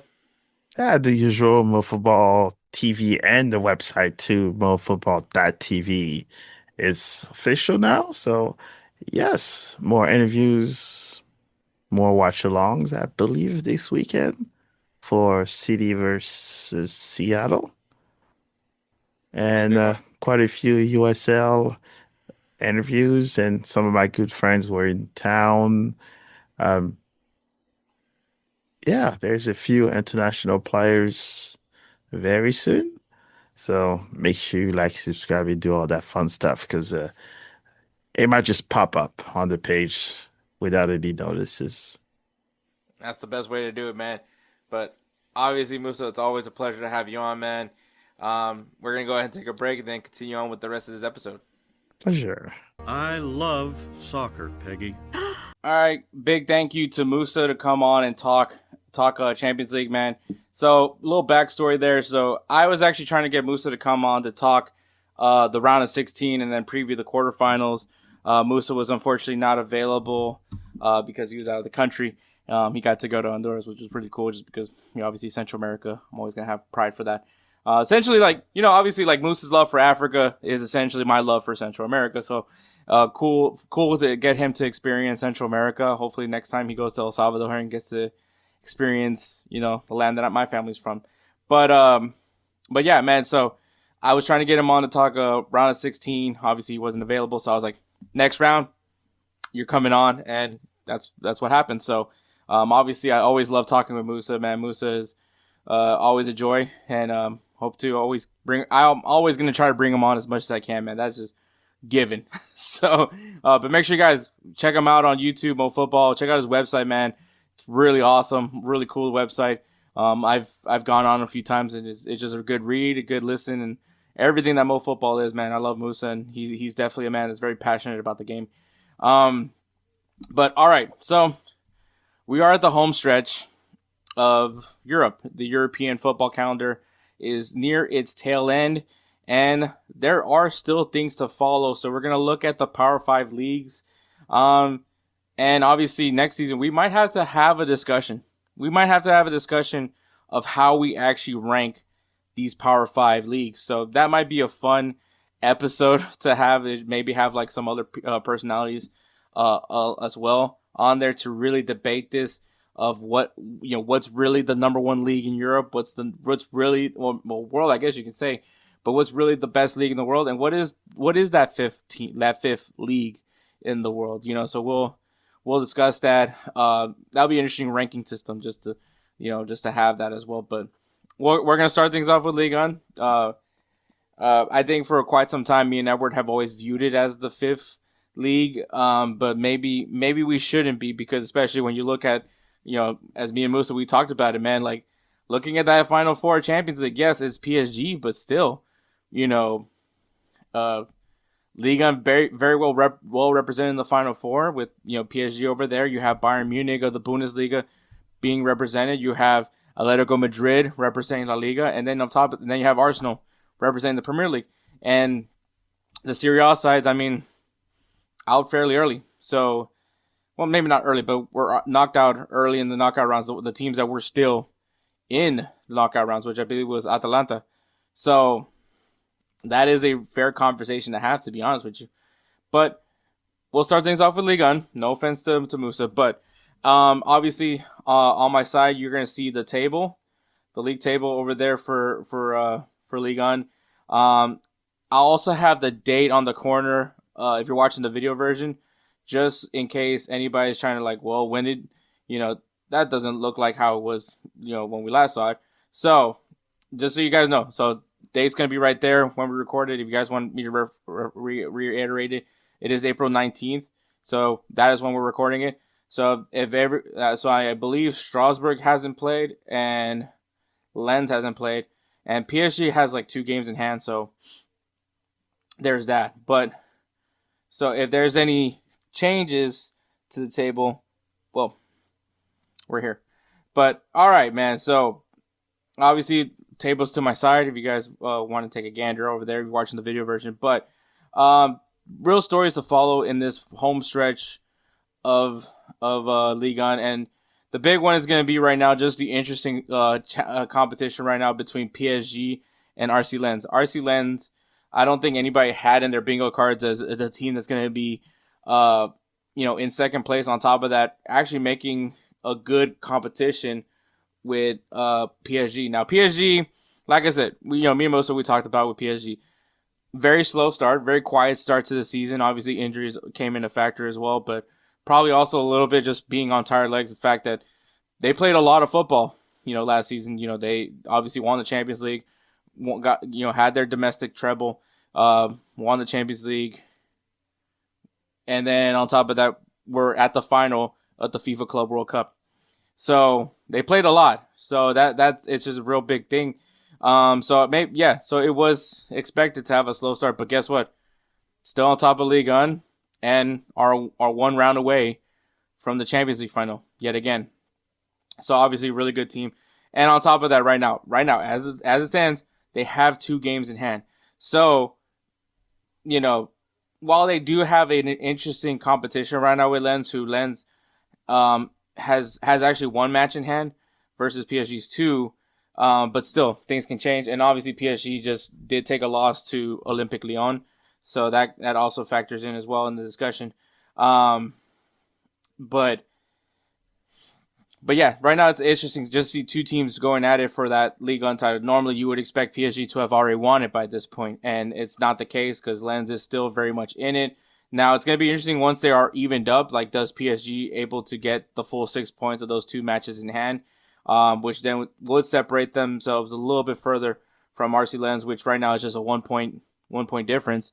But obviously, there's been matches where PSG has looked slow, have not looked really much like PSG. They have been beaten a few times. Like I said, they just lost to Olympique Lyon, so they're not necessarily. This isn't the same PSG team, and at the same time, they're also still have Champions League to play. They have a really big opponent with Bayern Munich as well. So this is probably the time to pounce if you're RC Lens, to really get the best out of PSG and maybe be able to jump over them. But yes, PSG still hasn't won Ligue 1, and it's still in the table for RC Lens. Now that also can dictate. It all depends on how PSG gets, how they finish in Ligue 1, obviously. But also on top of that, just getting those matches in hand. If they get 6 out of 6 points, PSG has their lead, and it's another league title for PSG. But it is really cool to see RC Lens in there. I think it's a team that, once again, not many people expected to have in their bingo card, but here they are. The other storyline to follow is that final Champions League spot. If you guys don't know, Ligue 1, there's only 3 Champions League spots. Now, depending on the coefficient, however they rate for that additional Champions League spot, it could be possible that Ligue 1 is the one that gets that extra Champions League spot. But I think that's just going to dictate a lot of right now. Obviously, I think the conversations between Bundesliga, Ligue 1, La Liga, and the Premier League. So I think we won't find out maybe till the final who gets that additional league spot, that Champions League spot. But I mean, if PSG can get to the final, I would imagine that that's going to be given to them, especially if they're able to dethrone Bayern Munich. So, yeah. So there could be 4 Champions League spots in Liga. We'll see what happens there. But right now, it's just that one spot, which is 3rd place. Like I said, PSG and RC Lens are very safe in where they are. They are going to the Champions League next season. So they're really not up for question as far as 1st and 2nd. But that 3rd place spot is up for grabs. Now, I was actually typing this up before the Lyon match, but now that Lyon got the 3 points against PSG, they actually have jumped up to that 3rd place spot. So originally they were actually 6th place. They were originally 6th place when I was looking at the table. Now with the updated table, they are currently at 3rd place. So they are in a prominent spot to get into the Champions League, which is huge for them. I mean, obviously Lyon, crazy story to follow with them. Obviously with all the things with their financial issues, almost got relegated down to the second division because of their finances issues. Got that addressed, and went and got Endrick on loan, and has really paid off tremendously for this team. I think so far a really good campaign for them. A little inconsistent, ups and downs, kind of how you expect Olympic Lyon have been over the years, but still a very good team and has a shot at the Champions League. Now, the other teams that they're contesting, obviously, is Lille, Rennes, Marseille, and, of course, Monaco. All of them very much within each other. I mean, it's like a 4-point difference from that 3rd place spot all the way down to 7 where Monaco is. So it's still very much in play for these teams. So that is really something that's going to be following Lyon, following Lille, following Stade Rennes, following Marseille, and following Monaco, seeing how they finish out. If they finish strong and some things happen hopefully, I don't know if any of these teams will be facing each other soon, but, let me see. Okay, so Lyon will be playing on May 3rd. Lyon will be playing Stade Rennes, so that is a big match for them, and they will finish the season with Lens. So that's going to be important for them to get full advantage. Lille does take on Monaco in at some point in that final stretch of games, so that's going to be big. But yeah, so Rennes, so Lyon, Lille, Rennes, and Monaco have chances to jump over one of these teams here. So it's going to be really imperative how they finish in the season to get that final Champions League spot. You could also hope that Ligue 1 gets an extra Champions League spot, and that would be great. But right now, the reality is there's only 3 Champions League spots in Ligue 1, and it's the 3rd place spot. So it is very much up for grabs. So if there's any reason to watch Ligue 1 this season for the final stretch of the season, besides maybe eventually PSG is going to win it, it's going to be who gets that Champions League spot. Who do we see Lyon back in the Champions League? Do we see Monaco, Marseille, or Stade Rennes, or Lille make a good good debate for themselves? So there is still a lot to play there in the Champions League spot, especially for that 3rd place spot. But also European competitions are still in play, right? 3rd is obviously the final Champions League spot. 4th is Europa Conference League. What's 6? I guess 6 is Conference League as well. Conference League play-in? Yeah, Conference League qualification. So, actually, 4th is a Champions League qualification, so that could be a Europa League spot. So yeah, there you go. So that is the Champions League story. And obviously, I think for all these leagues, there's going to be Champions League discussed, just because obviously the final Champions League spots are going to be very much in question. And then the last thing to talk about for Ligue 1 is the relegation zone. It is a very it's not looking good for Oxieti. Oxieti is looking very much going to be relegated. I mean, they have to win out. Obviously, that's the big thing, and just hope that Nice can just have a rough stretch of games. I mean, they got Marseille, they got Lens, they got Oxieti as well, so that's a big opportunity if things aren't looking good for Nice, that Oxieti can maybe get a jump over them, and that they end the season with Metz, which Metz is just, they're getting relegated. Nantes and Oxieti are very much still in play for that 16th spot. So if you guys are fully aware, 16th place in Ligue 1 is a playoff spot. So that they play against the third place team in League 2, and the winner goes to Ligue 1. So, if you're Nantes, you're trying to win out your matches as well, which is they got PSG. They got Stade Rennes, another opportunity for them to jump over them. You have Marseille, you have RC Lens, and Toulouse. So you have quite the road ahead of you to get to try to jump over Oxieti. And I think it's probably going to be a challenge, but anything's possible. But yeah, the real story is going to be can Oxieti get out of the relegation zone? Does Nice fall into that relegation zone, or does Nantes get that playoff spot, and Oxieti is the one that gets automatically relegated into League 2. So we'll see what happens, man. I think that it's an interesting storyline to follow. But yeah, for Ligue 1, it's not over. There's no reason not to watch this league, man. Like, there's things to watch for, there's storylines to follow, and make sure that that's a very important thing for Ligue 1. But all right, man, in the Bundesliga, look, all right, we already said it. Congratulations to Bayern Munich. Now, all right, I get it. Bundesliga, it's Bayern Munich's year, right? Every year. I think this is now they're 13 in the last 14 years. Probably you could say 14 in the last 15 years, to be honest with you. Bayern Munich has just been a dominant force, man. Obviously props to Bayer Leverkusen in that season that they went undefeated and finally dethroned Bayern Munich. Bayern Munich also had a really good year that year as well. They just weren't undefeated. But Bayern Munich, man, they're still very sturdy. They're reason why Bayern Munich is still the most dominant team in the Bundesliga. And as much as we joke about Vincent Kompany, man, like, he has this team running on all cylinders. And I think if you're a Bundesliga fan, man, you hate Bayern Munich.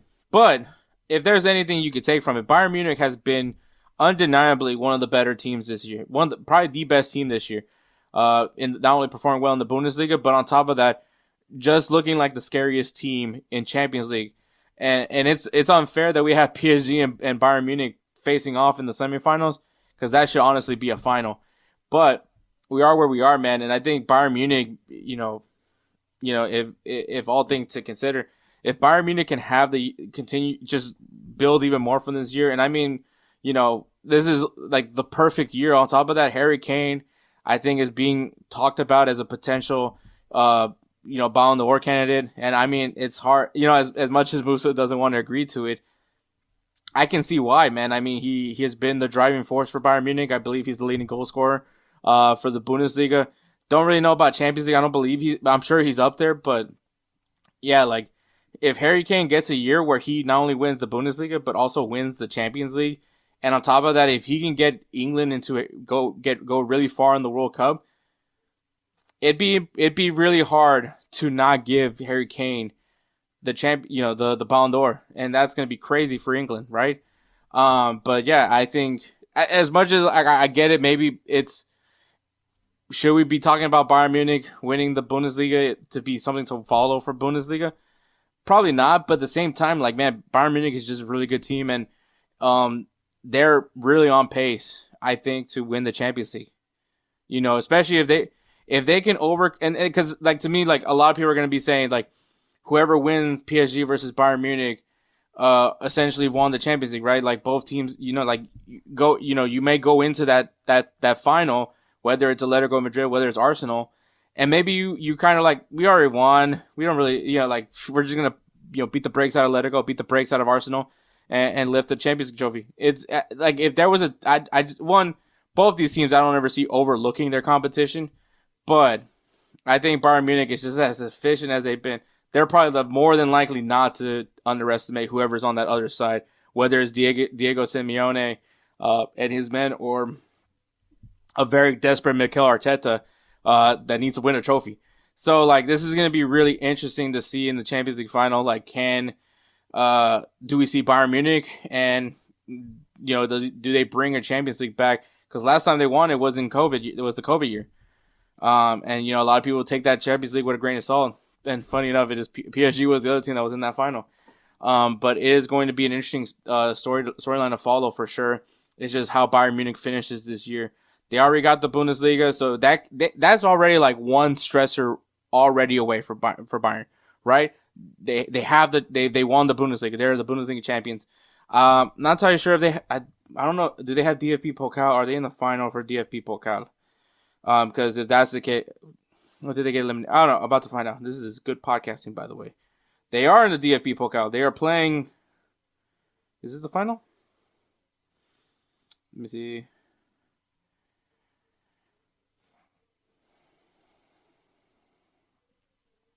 Is this the final? It is not. It's a semifinal. So we have a semifinal, which is Leverkusen and Bayern Munich, which they're playing. The match has already been played.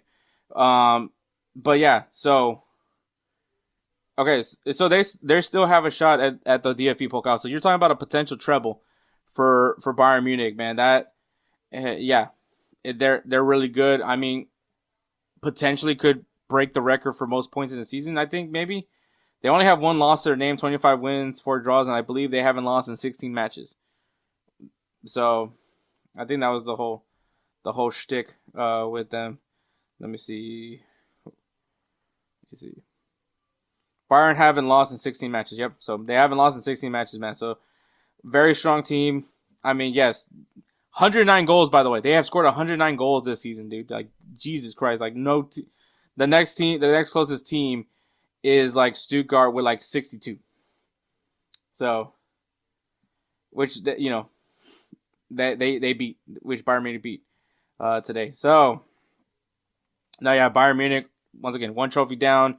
They still got the DFB Pokal, and they still have the Champions League, which I think a lot of people are very much favoring them to win it.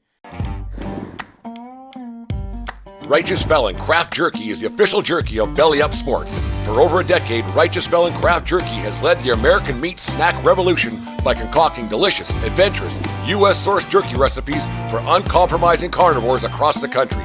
With 15 different flavors to choose from, Righteous Felon has all jerky lovers covered, and by using promo code BELLYUP, you will get 15% off your purchase at righteousfelon.com. Do your taste buds a favor today and rip into a bag of Righteous Felon jerky.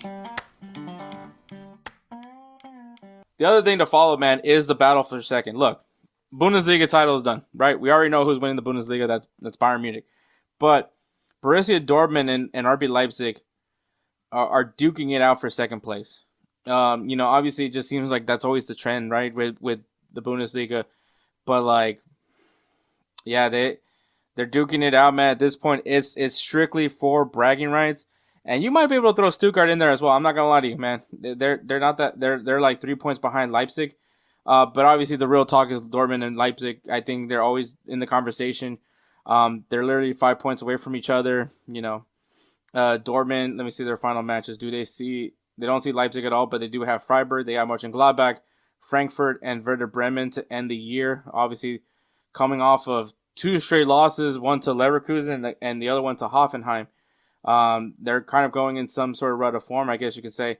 And then you got Leipzig on the other side, man. So, who beat Frankfurt 3-1. Next, they got Union Berlin. They got Leverkusen, so that's going to be a big matchup there. They got St. Pauli and Freiburg.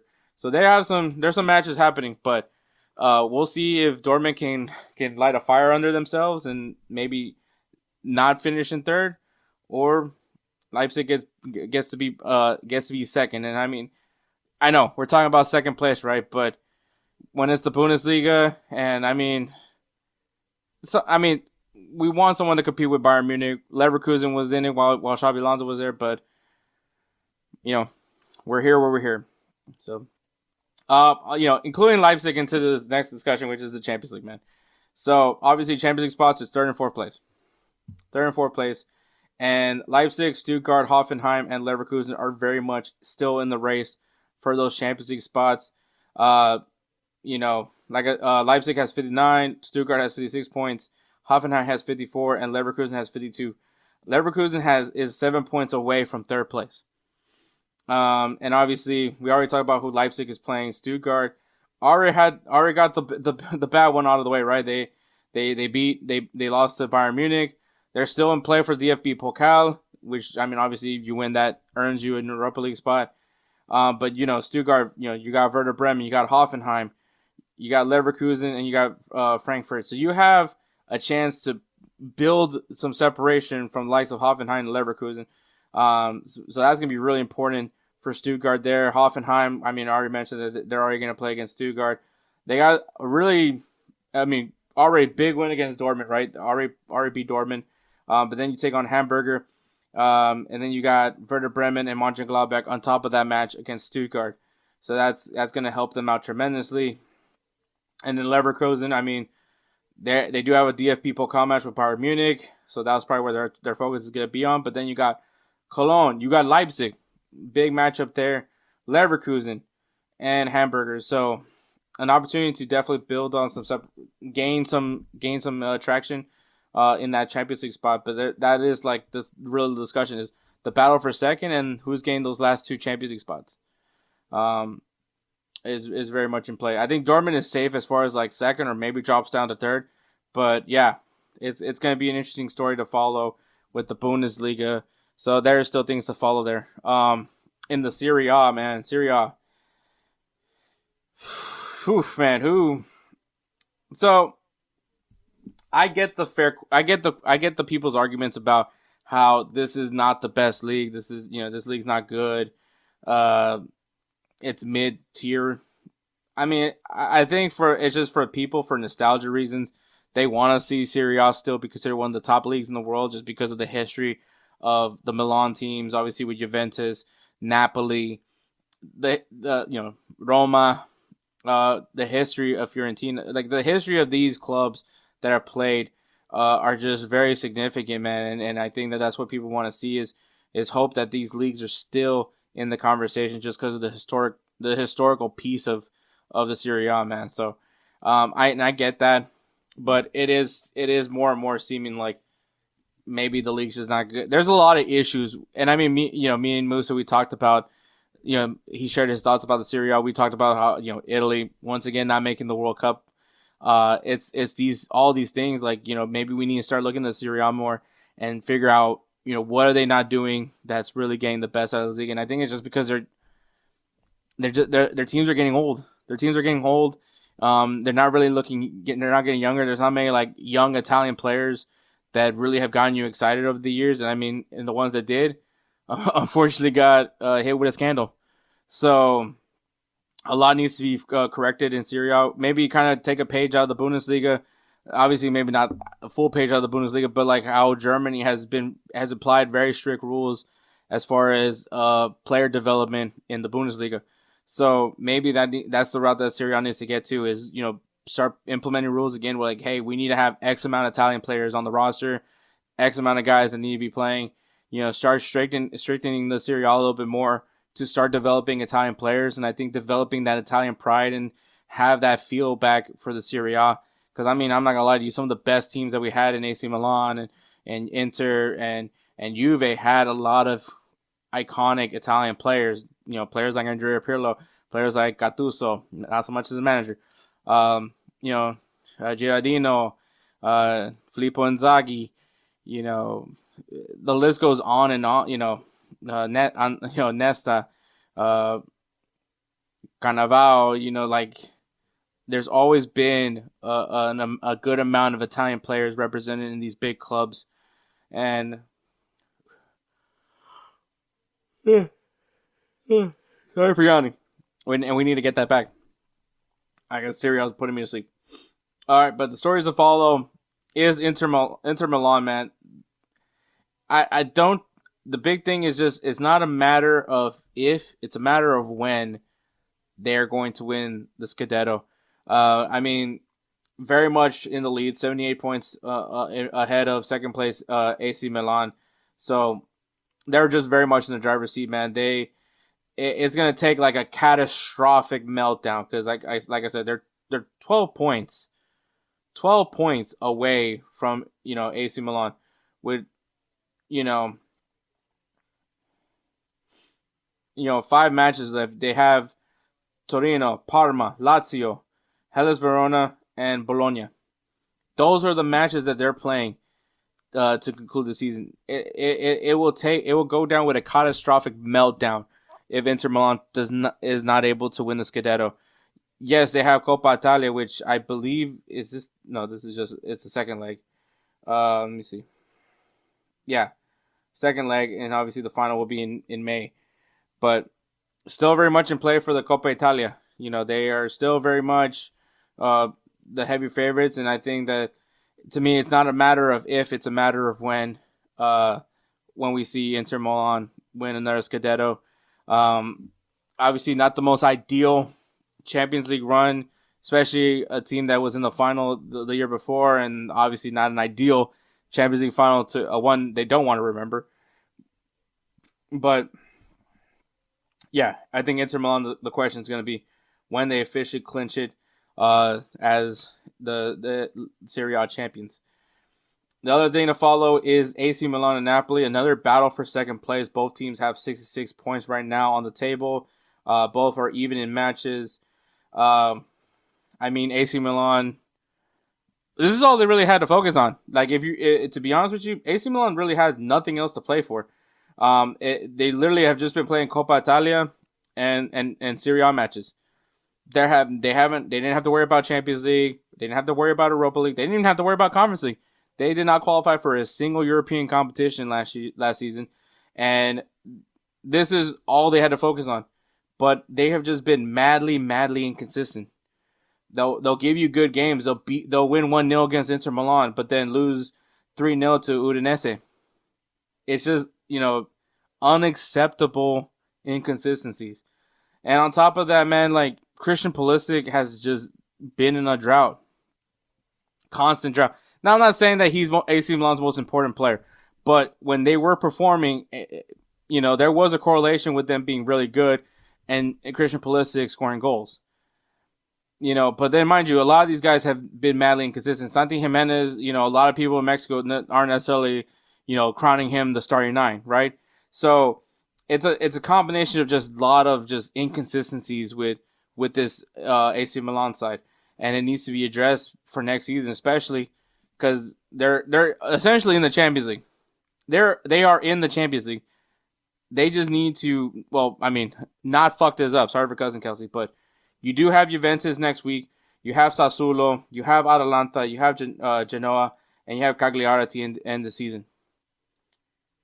A lot of pressure, man. A lot of pressure to have a consistent, strong finish. They have to be consistent. They have to get results. Christian Pulisic needs to put some goals in the back of the net, not only for his sake or AC Milan's sake, but also for people that are criticizing him for the U.S. men's national team.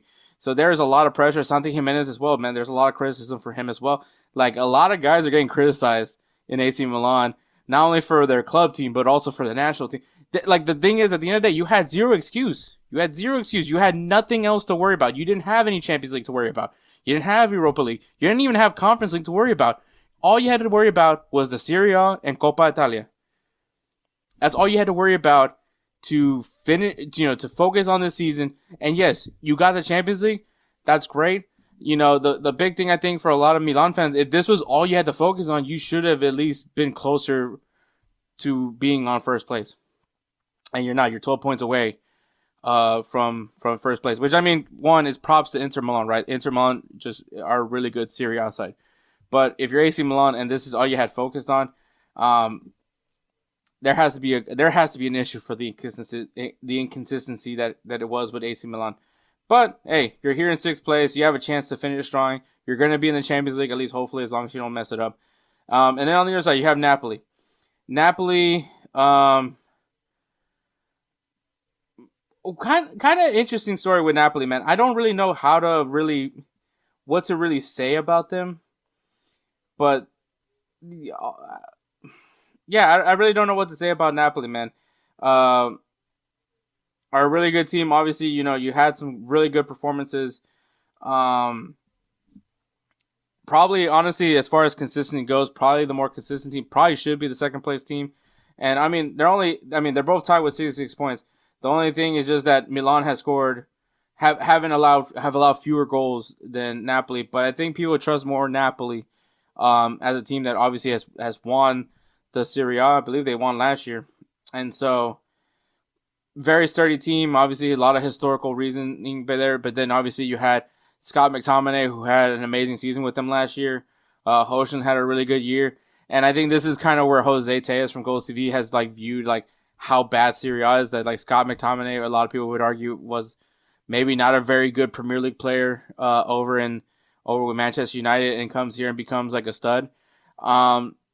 I don't know, man. I think my viewpoint with Scott McTominay, I don't necessarily think he was bad for Manchester United. I don't think he was a bad player. I think he just didn't. I don't know. I just don't really know. It's so hard to really gauge with Manchester United.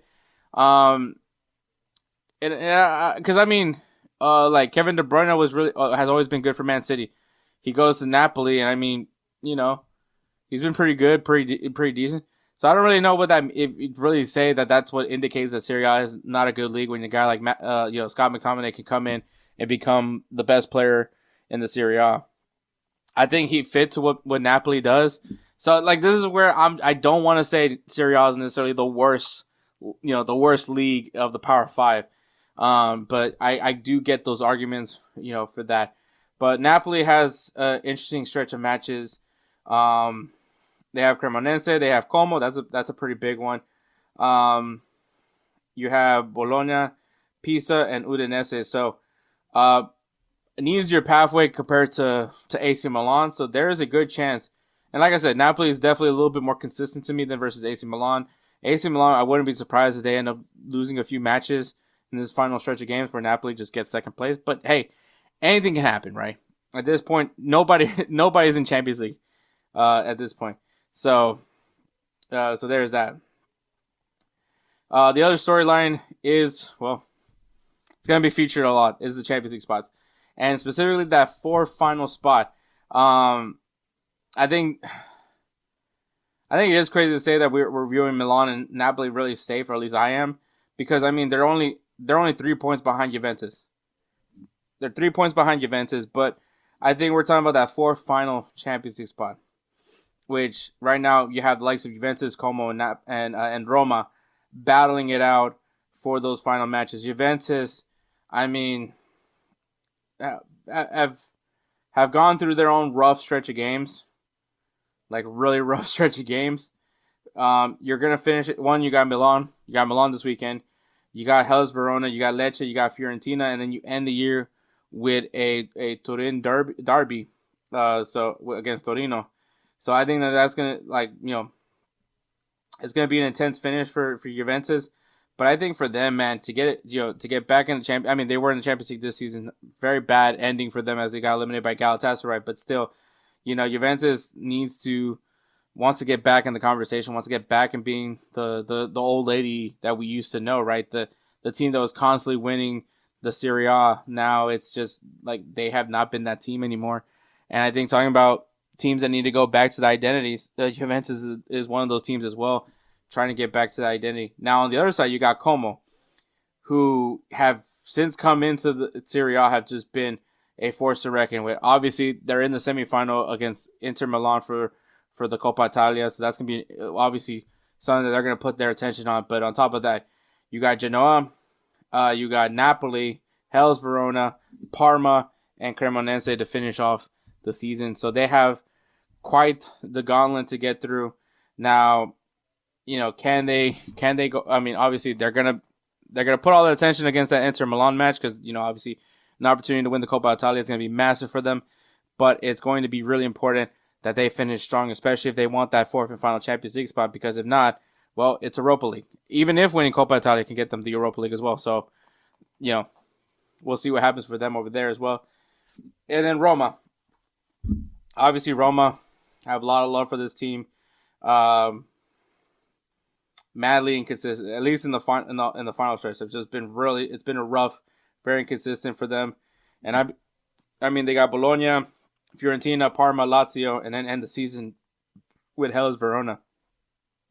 Very important that Scalabrini can get the best out of these guys and finish strong, man. Because I would love nothing more for this team to make it to the Champions League. Gasparini, I don't know why I said Scalabrini. Gasparini, which, I would love to see him, do well with this side. So, I would love Roma to be back in the Champions League. I really do. I would really love to see that. I'm super biased now. I don't really support, like, when I talk about Serie A and like, so for those of you that are trying to figure out, like, oh, Hector, didn't you used to say you like AC Milan? I even said I used to like Bayern Munich, but like I did a cleansing. So I did a cleansing of like, who do I really support? And so now the way, and now that I've really figured it out, the real test was, would I be pissed if Real Madrid loses to this team? And the question was yes. I would be pissed off if Real Madrid loses to Bayern Munich. Matter of fact, I was pissed off that Real Madrid lost to Bayern Munich. Would I be pissed off if Real Madrid lost to AC Milan? I was pissed off at that. Would I be pissed off if they lost to Olympic? I would be massively pissed off if they lost to Olympic Lyon. And then on top of that, I was like, would I be pissed off if Real Madrid lost to Arsenal? And as a matter of fact, I was very much pissed off. And it's funny because I'm wearing an Arsenal kit. Now, to get to that point. So, my two clubs, and I always say it, two clubs, at least not this is how now I say it. My two clubs is Houston Dynamo and Real Madrid. Houston Dynamo is obviously my local. That's where I support. And then Real Madrid is the club I identify with. That is my club. That is the team that I will ride till the end. And then the way I've always said it, I have a soft spot for Arsenal. So I don't consider myself an Arsenal supporter. I don't call myself a gooner. I am just a person who likes Arsenal. I just have a soft spot for Arsenal. And that's why I keep saying I have a soft spot for Arsenal. I like the team. I keep rooting for them. It is frustrating at times. But like when it comes down to it, man, Real Madrid trumps everybody. Real Madrid is my favorite team, period. My club, period. Like even like American sports, and people have seen it. Like, I'll put on the Real Madrid match way before I watch the Texans, way before I watch the Astros. I never have to do it with the Dynamo because Real Madrid plays, in the afternoon. But yes, that's where my allegiance goes. So no, I don't support AC Milan. I do have some Serie A kits. I have a PSG kit, but that's because of Sergio Ramos. So like. I don't really have a Serie A team. I don't have a Bundesliga team. I don't have a Liga team. All I have is Real Madrid. It's Real Madrid or nothing. But I do have a soft spot for Arsenal. I would love to see Arsenal succeed at some point. Just not against Real Madrid. But yeah, so that just so you guys have that idea of that. But that is Serie A. In La Liga. Speaking of my team, Real Madrid, La Liga. Oh man! All right. So, the first thing to really follow with La Liga is whether or not this is gonna be a Barca victory, and I think very much it is going to be. But the thing that we'll be following is that while Barcelona has a 9-point lead, once again I'll say it again, a 9-point lead, in La Liga. This team has also proven to be madly inconsistent, and there's still a lot of matches to be played. So Barcelona has Celta Vigo, Getafe, Osasuna, has El Clásico on May 10th. Deportivo Alaves, you have Real Betis, and then you finish the year with Valencia. They are 9 points clear. Now, they should be able to win La Liga. 9 points is a good lead. But we've also seen Barcelona also choke away some big leads as well before. So the question will be just where is this team mentally after just what transpired against Atletico Madrid in the Champions League, and how do they respond to it? Celta Vigo, they should be like, these are teams that they should be able to beat, but also in La Liga, it's just some of these teams are massive headaches. Celta Vigo is a massive headache. Getafe is a massive headache. Osasuna is a massive headache. Real Betis is a headache. Valencia used to be one, but you never count them out. But El Clásico is going to be very important to Barcelona as far as getting those final points to really solidify the La Liga this season. So, but what's stopping them? What's going to be on the road? And that is honestly the inconsistency that is Real Madrid. Real Madrid is massively inconsistent. But they have Deportivo Alaves, they have Real Betis, they have Espanyol. Once again, El Clásico on May 10th. They got Real Oviedo, they got Sevilla, and then they end the season with Athletic Club Bilbao. Also, very winnable matches for Real Madrid, but like I said, with the inconsistency that Real Madrid has been, but I will say, if the rumors are true, and obviously me and Moussa, we talked about it when Real Madrid got eliminated by Bayern Munich.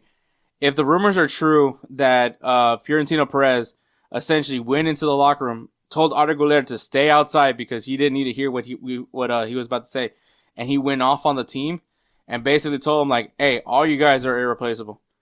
Like to quote Beyonce, it's to the box to the left. Like, you guys are, I'm not going to keep you guys if I don't need to. I can sell you, and I'll sell you for crumbs. Like, if he is literally doing this, it's going to be really imperative. You know, like, if he lit a fire under this team's ass, if this team now realizes, like, oh shit, sorry for Cousin Kelsey, I am dispensable. There needs to be something. There needs to be a response. There needs to be a response against Deportivo Alaves. Honestly, there needs to be a response. If they go out there and start and just run the table, and even if they run the table, it's no guarantee that Real Madrid is going to win La Liga. There's no guarantee. I don't like saying that Real Madrid is still in it. They kind of are, but technically they kind of are. But all it's going to take, and it's just, this is how Real Madrid has just been madly inconsistent. I mean, even, you know, they haven't won a game since when they beat Atletico Madrid 3-2. They lost 2-1 to Mallorca. They drew against Girona. And obviously you sandwich in with some losses to Bayern Munich as well. They've just been madly inconsistent. You know, they're ace in the hole, right? Oh, we're Champions League. This is what we do. We're never good everywhere else, but somehow we always find a way to win Champions League. Their ace in the hole is gone. They're not in the Copa del Rey. Real Sociedad won that, by the way. Shout out to Pellegrino Matarazzo, first American to win a trophy in the Power Five of Europe. You know, they're not in Copa del Rey. They didn't win the Spanish Super Cup, even as much as I don't really rate that trophy. You're out of Champions League. This is it. And if, like I said, if Fiorentino said, have the pride to finish strong in La Liga, they win their matches, even beating Barcelona. Even if they beat Barcelona in the Clásico, that might still not be enough to jump over Barcelona. Like, Barcelona needs to just have a meltdown. And in these next 2 months, well, in this next month, Barcelona needs to go on a meltdown for Real Madrid to even be really in the conversation for La Liga. And that's a lot to depend on. But that's where we are, man. If Real Madrid first need to win their matches, finish strong, win their matches, win El Clásico, and just hope that it is enough to jump over Barcelona. That's really it. I don't really think so. I don't know if this team is really mentally strong enough to do so. It worries me how this team's mentality has been. To the point now we're having conversations of who needs to go, Mbappe or Vinicius, because honestly, it hasn't been working, right? The Vinny and Mbappe thing has just not been working. Both players, and I already talked with Moussa about it, right? Like, Thierry Henry even called it out, right? You have Mbappe that just doesn't want to be a 9. He doesn't want to be center. He doesn't want to be central. He wants to be out on the wing, just like where Vinny is. The thing is that there's a lack of communication just in that alone. Like, Vinny needs to be the bigger person, man. Like, if he was able to make things work with Karim Benzema, why can't you make it work with Mbappe? What was so different? I mean, there's a lot of reasons why it's different, because Benzema is not a selfish player. But, like, one of you guys needs to be the unselfish one.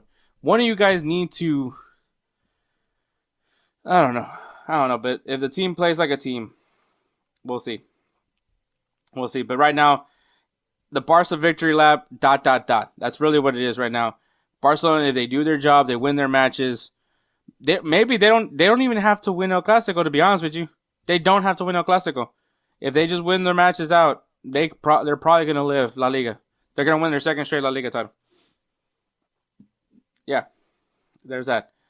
And then on top of that, we have a interesting race. It's not a battle for second. It's actually a battle for third place, and that's between Villarreal and Atletico Madrid. Both teams are very much in the Champions League. As a matter of fact, top four are safe. They're all in the Champions League. Villarreal, a great season. One of the better defensive teams. Funny enough, though, I think Real Madrid has become the best defensive team. Yeah, who would have saw that coming? They have only allowed 29 goals versus Villarreal, who's already allowed 36. That is crazy. You're the best defensive team in La Liga, and you're 9 points behind Barcelona. I mean, Barcelona's only allowed 30 goals, but yeah, still. But yeah, so Villarreal and Atletico Madrid at this point, they're battling for bragging rights. Atletico Madrid has always been known as the third team, always that third team in La Liga that, once in a blue moon they'll win, they'll win La Liga. Now you have Villarreal, who came in and just kind of shake things up here. Like I said, both of them are going into the Champions League. The question now is just, play for pride and finish the year strong, get that third place spot. Right now Villarreal has a 4-point lead over Atletico. Atletico obviously having a bad taste in their mouth, losing to Real Sociedad in the Copa del Rey final. They're still in the Champions League semifinal, so that'll probably have some attention there for them. But it's going to be an interesting finish for these teams. Just looking at the matches, Villarreal has Real Sociedad, Celta Vigo, Levante, Mallorca, Sevilla, Rayo Vallecano, and they're going to end the season against Atletico Madrid. So that final match day could decide who gets third place, and I really hope that it does go to that. As far as Atletico Madrid, you have Elche, Athletic Club Bilbao. Once again, you're still in the Champions League, so you have Arsenal on the 29th and on May 5th. You have Valencia, you have Celta Vigo, you have Osasuna, Girona, and on top of that, ending it with Villarreal. So very interesting placement there, and we'll see what happens there. In the European spots, man, obviously Europa League and Europa Conference League. Now, I will mention the race right now is between Real Betis, Celta Vigo, Real Sociedad, and Getafe. Though Real Sociedad now has a spot in the Europa League for winning Copa del Rey, so maybe that's not really going to be... if they finish in 5th, I do believe that expands it. So now that 6th place team now becomes an Europa League, and then 7th place becomes Europa Conference League. So that is something to really be following. Just right there. I don't know why I said it like that. That sounded really fucking weird, but here we are. Sorry for Cousin Kelsey, by the way. But yeah, 5th place is Europa League as of right now, and 6th place is Conference League. Real Betis, Celta Vigo, Real Sociedad, and Getafe are essentially 5th from Real Betis' spot in 5th to Getafe in 8th. It is 5 points. 5-point difference. So a lot to be said there. Real Betis, their final matches are Girona, Real Madrid, Real Oviedo, Real Sociedad. So that's going to be an important one. Elche, Barcelona, and Levante. So some big matches for Real Betis, Celta Vigo. I also believe they're going to be facing Real Madrid and Barcelona as well. No, actually, my bad. Atletico Madrid and Barcelona. You got Barcelona, you got Villarreal, another big one. Elche, Atletico Madrid, Levante, Atletico Bilbao, and you end the season with Sevilla. Real Sociedad. You go against Getafe. Already going to be an opportunity to get some separation. Rayo Vallecano, Sevilla, Real Betis. Another opportunity. Girona, Valencia, and then Espanyol to finish up the year. But once again, like I said, they do have an Europa League spot already for winning the Copa del Rey. And then Getafe, basically, like I said, they're going to take on Real Sociedad, so that's an opportunity. They have Barcelona, they have Rayo Vallecano, they have Real Valladolid, they have Mallorca, Elche, and Osasuna. So, some big matches there in La Liga. So I'm obviously going to be more invested in La Liga just because that's the league I prefer watching, but I still do watch the Premier League, and that's what we're going to finish this off with. We have Premier League. Yeah, so Arsenal and Manchester City have played already, and Manchester City got the win. Got a big win. They are now 3 points behind Arsenal. It is, and still have a game in hand. So that's going to be a big advantage. The race. This is going to be the race for the title. Arsenal has this identity for bottling the league. Is this going to happen again? And if so, it's going to lead to a lot of conversations about Mikel Arteta. Now you're still in play, right? You're still in play for the Premier League. You just have to win your matches, man. All you can do at this point is control what you can control, which is the teams you face off against. You're in the semifinal for the Champions League. You got Atletico Madrid. Honestly, there's worse teams to face. Like you could have had Bayern Munich, you could have had PSG, but you didn't. You have Atletico Madrid. Not an easy matchup, but still an opportunity to at least jump over them. And I think that's going to be very important. Look, Arsenal plays really good defensively. I don't want to take anything away from them. They score goals mostly off of set pieces, but they need to finish out strong. And I mean, when you look at their final stretch of games, you have Newcastle United, sandwich that in between Atletico Madrid. You have Atletico Madrid, and then obviously Fulham, and then another Atletico Madrid match because of obviously the Champions League semifinal. You have West Ham, a London derby right there. Form goes on the wayside. Burnley, and then you finish it with another London competition, and that is Crystal Palace. So definitely Newcastle, tough. Fulham, London, so tough. West Ham, tough. Burnley, at this point, it's going to be tough. And then Crystal Palace, tough. Especially the way Crystal Palace has been playing. So it's imperative that Arsenal has a strong finish. They have to have results to finish the year strong and to lift that Premier League title at the end of the road. Manchester City, on the other hand, once again, they do have a game in hand. So take that into consideration. But they have Burnley. They have the FA Cup with Southampton, which I believe is... It's not the final. I don't believe it's the final. No, it's not. But they have a semifinal against Southampton. So they're still in play for the FA Cup. So that's probably going to be another thing to take in consideration as they're rotating their squad. They have Everton. They have Brentford, Bournemouth, Crystal Palace, and Aston Villa. So, definitely the last three matches are going to be definitely... Actually, you can probably say the last four are definitely going to be some tough ones, some tough outs, but yeah. I mean, anything can happen, man. Anything can happen, but at the end of the day, if you're Arsenal, you need to win out your matches. Win out your matches. You're right now, you're above them when it comes to goal differential. So at least there's that, but at the same time, you got to win your matches. Control what you can control if you're Arsenal. If not, Manchester City is winning another Premier League title. Point blank. But it's going to be a great thing to follow. I think this is for the Premier League. I think it's a great thing to follow that it's still in play. The Premier League title is still in play. No one's won the Premier League yet. So it's going to be a lot of drama, at least in that aspect of it all. The Champions League race, man. All right. I thought that they would not give it to the Premier League, but it looks like Premier League has 5 Champions League spots. So that kind of changes what I was going to do with this. But all right. Because it's still very much in play from 3rd all the way to 8th. So you have Manchester United on that 3rd place spot with 58 points. Aston Villa also with 58 points. Then you have Liverpool and 55 in that last Champions League spot. And then with 48 points with each of them is Chelsea, Brentford, and Bournemouth. Still very much in play, man. I mean, 10-point difference between 8th and 3rd. But it is still something to follow, man. Manchester United have an interesting group of games. They have Brentford, one of the teams I just mentioned. They're competing for the Champions League spot. Liverpool, another team I mentioned. You got Sunderland. You got Nottingham Forest.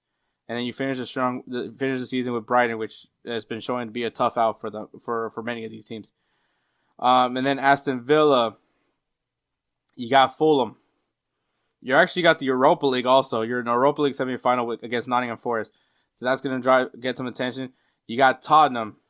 You got Burnley, Liverpool, and then you finish the season with Manchester City. So, I mean, if you're an Arsenal supporter, you're really hoping that they can do you well. Liverpool, Crystal Palace, you got Manchester United, you got Chelsea, Aston Villa, and Brentford. So, very, very tough stretch, a very competitive stretch of games, especially teams that are still in play for something.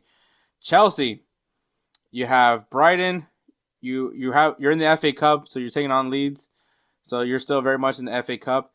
You got Nottingham Forest, you got Liverpool, Tottenham, and Sunderland to end your season, so that's going to be still quite the gauntlet for them. Brentford, Manchester United, you got West Ham, you got Man City, Crystal Palace, and then you end the season with Liverpool.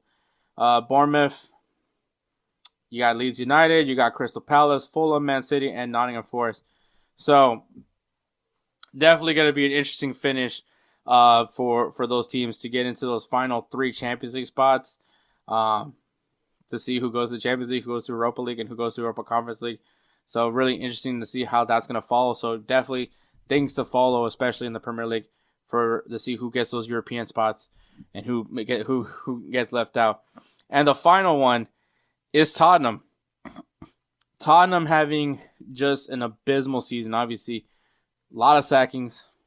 You have Roberto De Zerbi now managing your team. And, you have West Ham United. West Ham United is above you only by 1 point.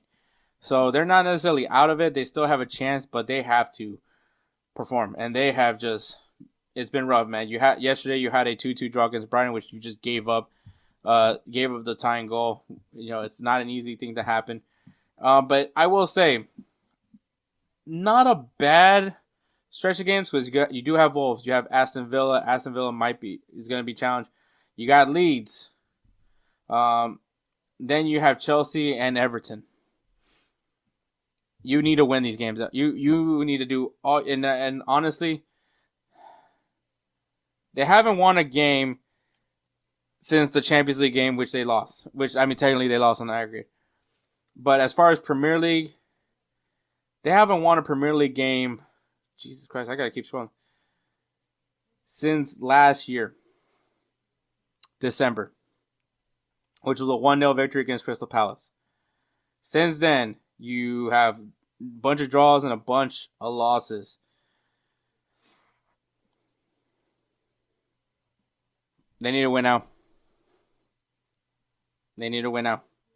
And hope West Ham has a rough stretch of games as well.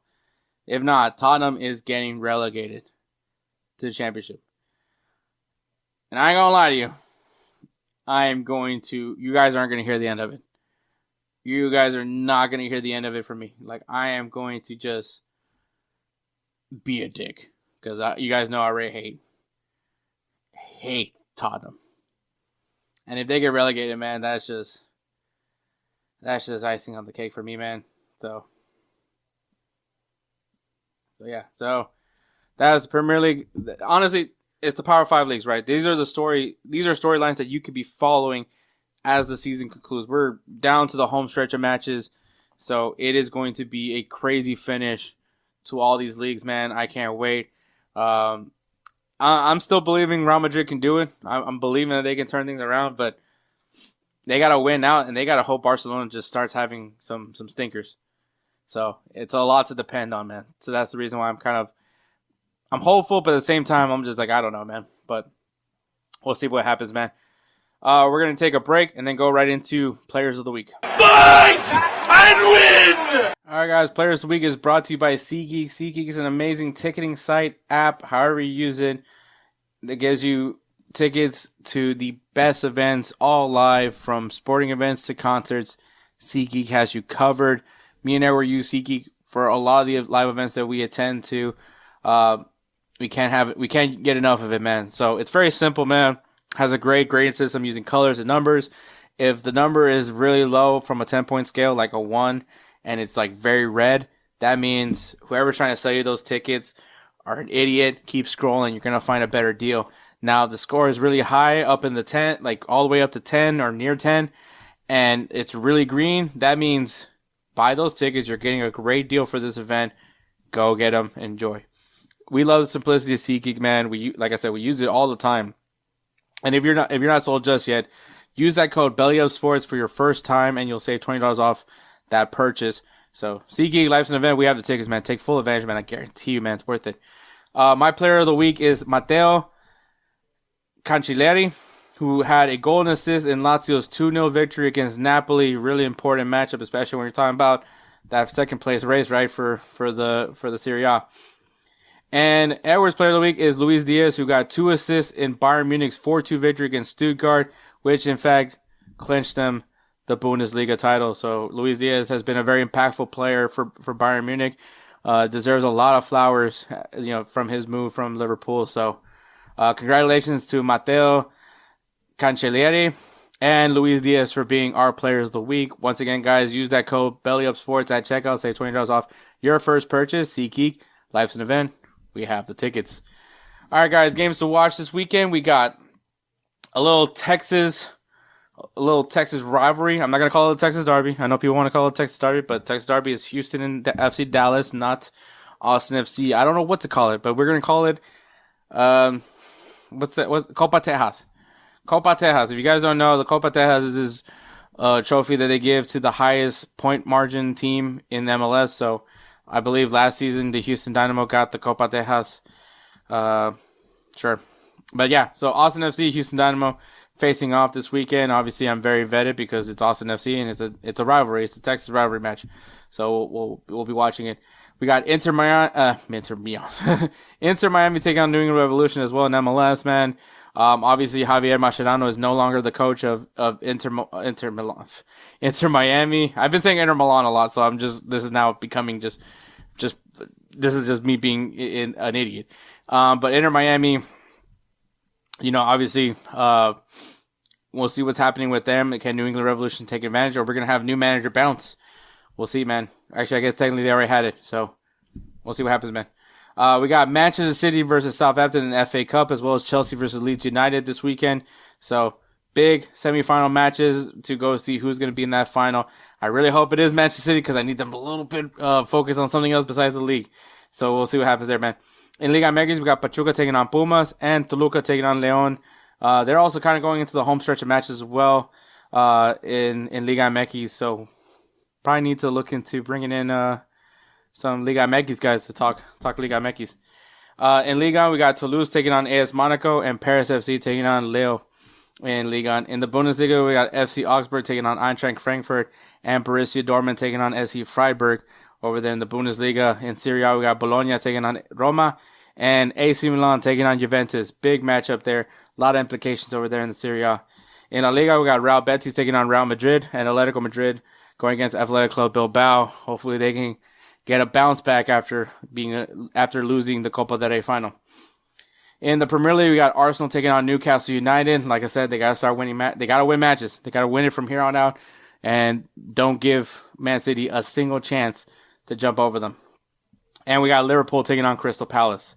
So some good matches there. Obviously, not all the matches are happening this weekend, but if you guys need a good beginner's guide, I think we gave you guys some good matches to keep an eye on, man. So, with all that being said, we're going to take one more break and then wrap this show up with Give and Go. Hey everyone, it's Ryan from No Credentials Required to talk to you about one of our newest partners at Belly Up Sports, SeatGeek. Yeah, live sports is great on television, but the feeling of being at the arena is a priceless experience. That's why our friends at SeatGeek are there to help you find the best tickets at the best prices. Not only can you get tickets to sporting events, but you can also get tickets to concerts, comedy shows, musicals, and more. Search for your desired event now at SeatGeek.com, enter promo code BellyUpSports at checkout, and you save $20 off your first purchase. SeatGeek. Life's an event. We have the tickets. All right, guys. Give and Go. As you guys know, this is an awesome card game that has like a lot of topics to look at, ranging from a lot of soccer different categories. Now, they have some interesting cards as well, like some little challenge cards, like play this, guess game that involves another person. Obviously, you can't play that one. And also, there's some other like little things like, do your goal celebration or something like that. So obviously, can't do that here. But so yeah, so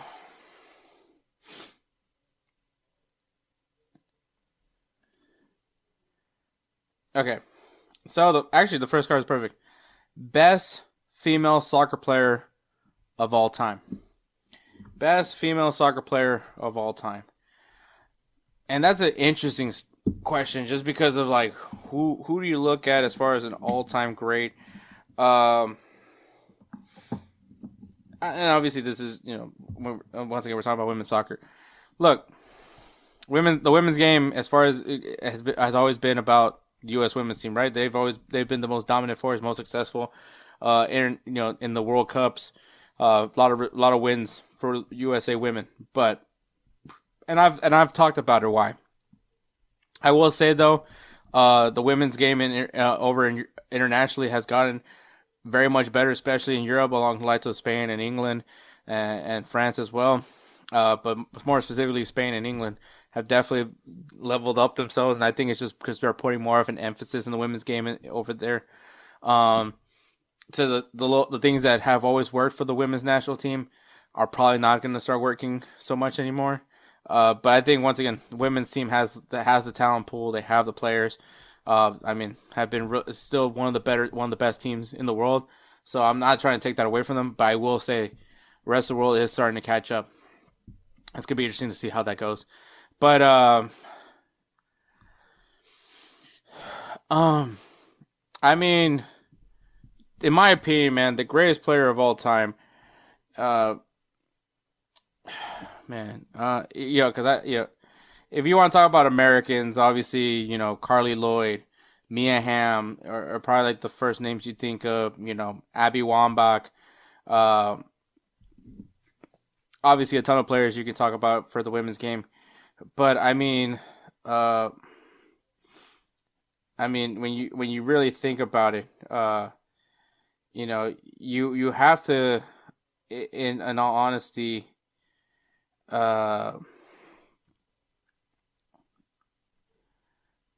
and maybe, I've always talked about her highly, and that's obviously, I'm trying to remember her name. That's the only thing that's kicking my ass right now. Is Christine Sinclair. I don't know. Jesus Christ. Why was that so hard for me to say? But Christine Sinclair, as far as what she has been able to do, one, obviously consistency, man, has played for such a long time, man. Going all the way back to to the 2000s, right? Played college ball and then obviously professionally, but playing 2000 honestly, because that's when she started playing for Canada. But 331 appearances for Canada and 190 goals, which I believe is the record. Is the record for most goals internationally. Yeah.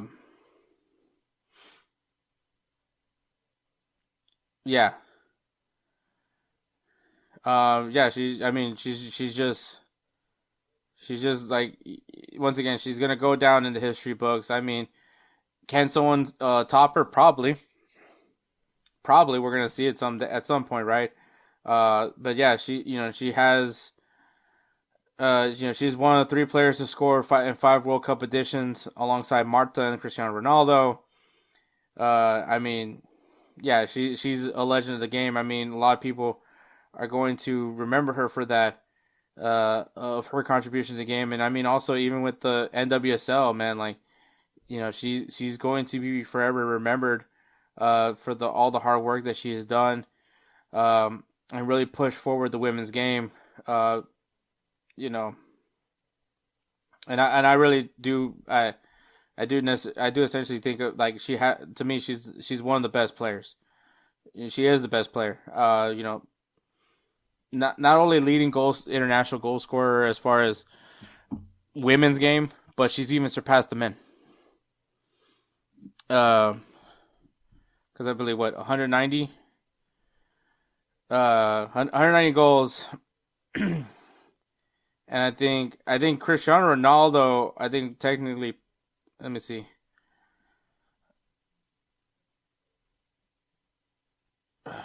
Goals for international goals. So, yeah, 190 goals. And then, let me see, most international goals. Let me see. Yeah, Cristiano Ronaldo holds the record for most international goals in men's game. In the men's game with 143 goals. But Christine Sinclair has the all-time goal scoring record with 190. And I mean, I think obviously there's levels to it because I mean Christine Sinclair's been playing since she was 16, but at the same time, like I mean that's consistency. Consistency has always been her thing, and that's why I gave her like the highest of praise. I mean she has scored more goals than the men's side, and that needs to be acknowledged more. Like they have to reword it. Like most international men's international goals. Cristiano Ronaldo holds the record for most men's international goals. Not all-time goals, because Christine Sinclair holds that record. So, yeah, I would consider her the best women's player. And I mean, obviously, you hold the count to Carly Lloyd, hold the count to, Alex Morgan, and Marta, of many greats, right? But like when you talk about, like when you, and especially when you look. When kids are going to look at the history books, when they're going to look at those records, Christine Sinclair's name is going to be there. It's going to be really impressive to see someone that can score 191 goals, and that's going to be an amazing feat for whoever it is. But we're going to always look at all-time goal scorers for international games, and it's going to be Christine Sinclair. And I think that's awesome. I think that really is awesome. People can try to push the goalposts a little bit, like, oh, but it's different. It's a women's game versus the men's game and all that, blah, blah, blah. It doesn't matter. She showed up every single day, scored for her national team. She scored for Canada 190 times. That takes account. I don't care. Look, Cristiano Ronaldo is an all-time great. He's always going to be remembered for that. I've said it plenty of times. Once he left Real Madrid, he could fuck off. Sorry for cussing Kelsey. But yes, he's a great goal scorer. But at the end of the day, you can't talk about great goal scorers without talking about Christine Sinclair. That's all I gotta say, man. But all right, guys, thank you so much for listening. Make sure you guys give some love and support to Belly of Sports. Check out the website bellyofsports.com. Follow them on X and Instagram at Belly of Sports to see all that's going on. Like I said, man, we're getting closer to the World Cup. Me and Kelsey have done some World Cup nation profiles, so be on the lookout for those when we start dropping them. I can't wait for you guys to hear it and hear how much of an idiot I am or what. I'll be intrigued what you guys have to say. But yeah, be on the lookout, man. Social media at Belly of Sports, so you can see when all that stuff drops. Also, Goals TV, man. Follow them on X, Goals_TV, and on Instagram at Goals.tv. Make sure you guys follow them on YouTube as well, Goals TV. You'll see me there from time to time, especially on Wake Up MLS. So be on the lookout for that. Maybe some things coming in the works, so we'll see what happens there as well. And of course, Roosevelt Spencer, man. If you guys hear the beats and intros for our for our audio version of this podcast, it is made by Roosevelt Spencer. As a matter of fact, some of our ads are made. Some of the beats that are on our ads have been made by Roosevelt Spencer himself. So, if you guys need some beat work done, man, follow him on Instagram at ThatGuyDope. Once again, at ThatGuyDope, and he will take great care of you like he always does with us, man. Just message him, say, hey, I need some beats. And the guys from Insert Name FC have sent us over here, so please help us. And we love him. We love Spencer, man. He is the namesake of the Roosevelt Spencer Player of the Year Award, and it's because we hold him to a high regard, man. So make sure you guys check him out. Make sure you help him out, man. He's growing something over there, and obviously, growing a family as well. So go out there and give him some love, man. But all right, man. It's episode 254. Thank you so much for listening. Make sure you guys check out Moussa as well. Follow him on YouTube as well. But yeah, thank you so much for listening. Catch us next week. Interview. There's an interview next week, so be ready for that. And we might talk about some Liga MX. Might have to. I think so. We'll see. But for sure, there's going to be an interview, man. Really exciting interview, so be ready for that. So catch us next week. Take care, guys.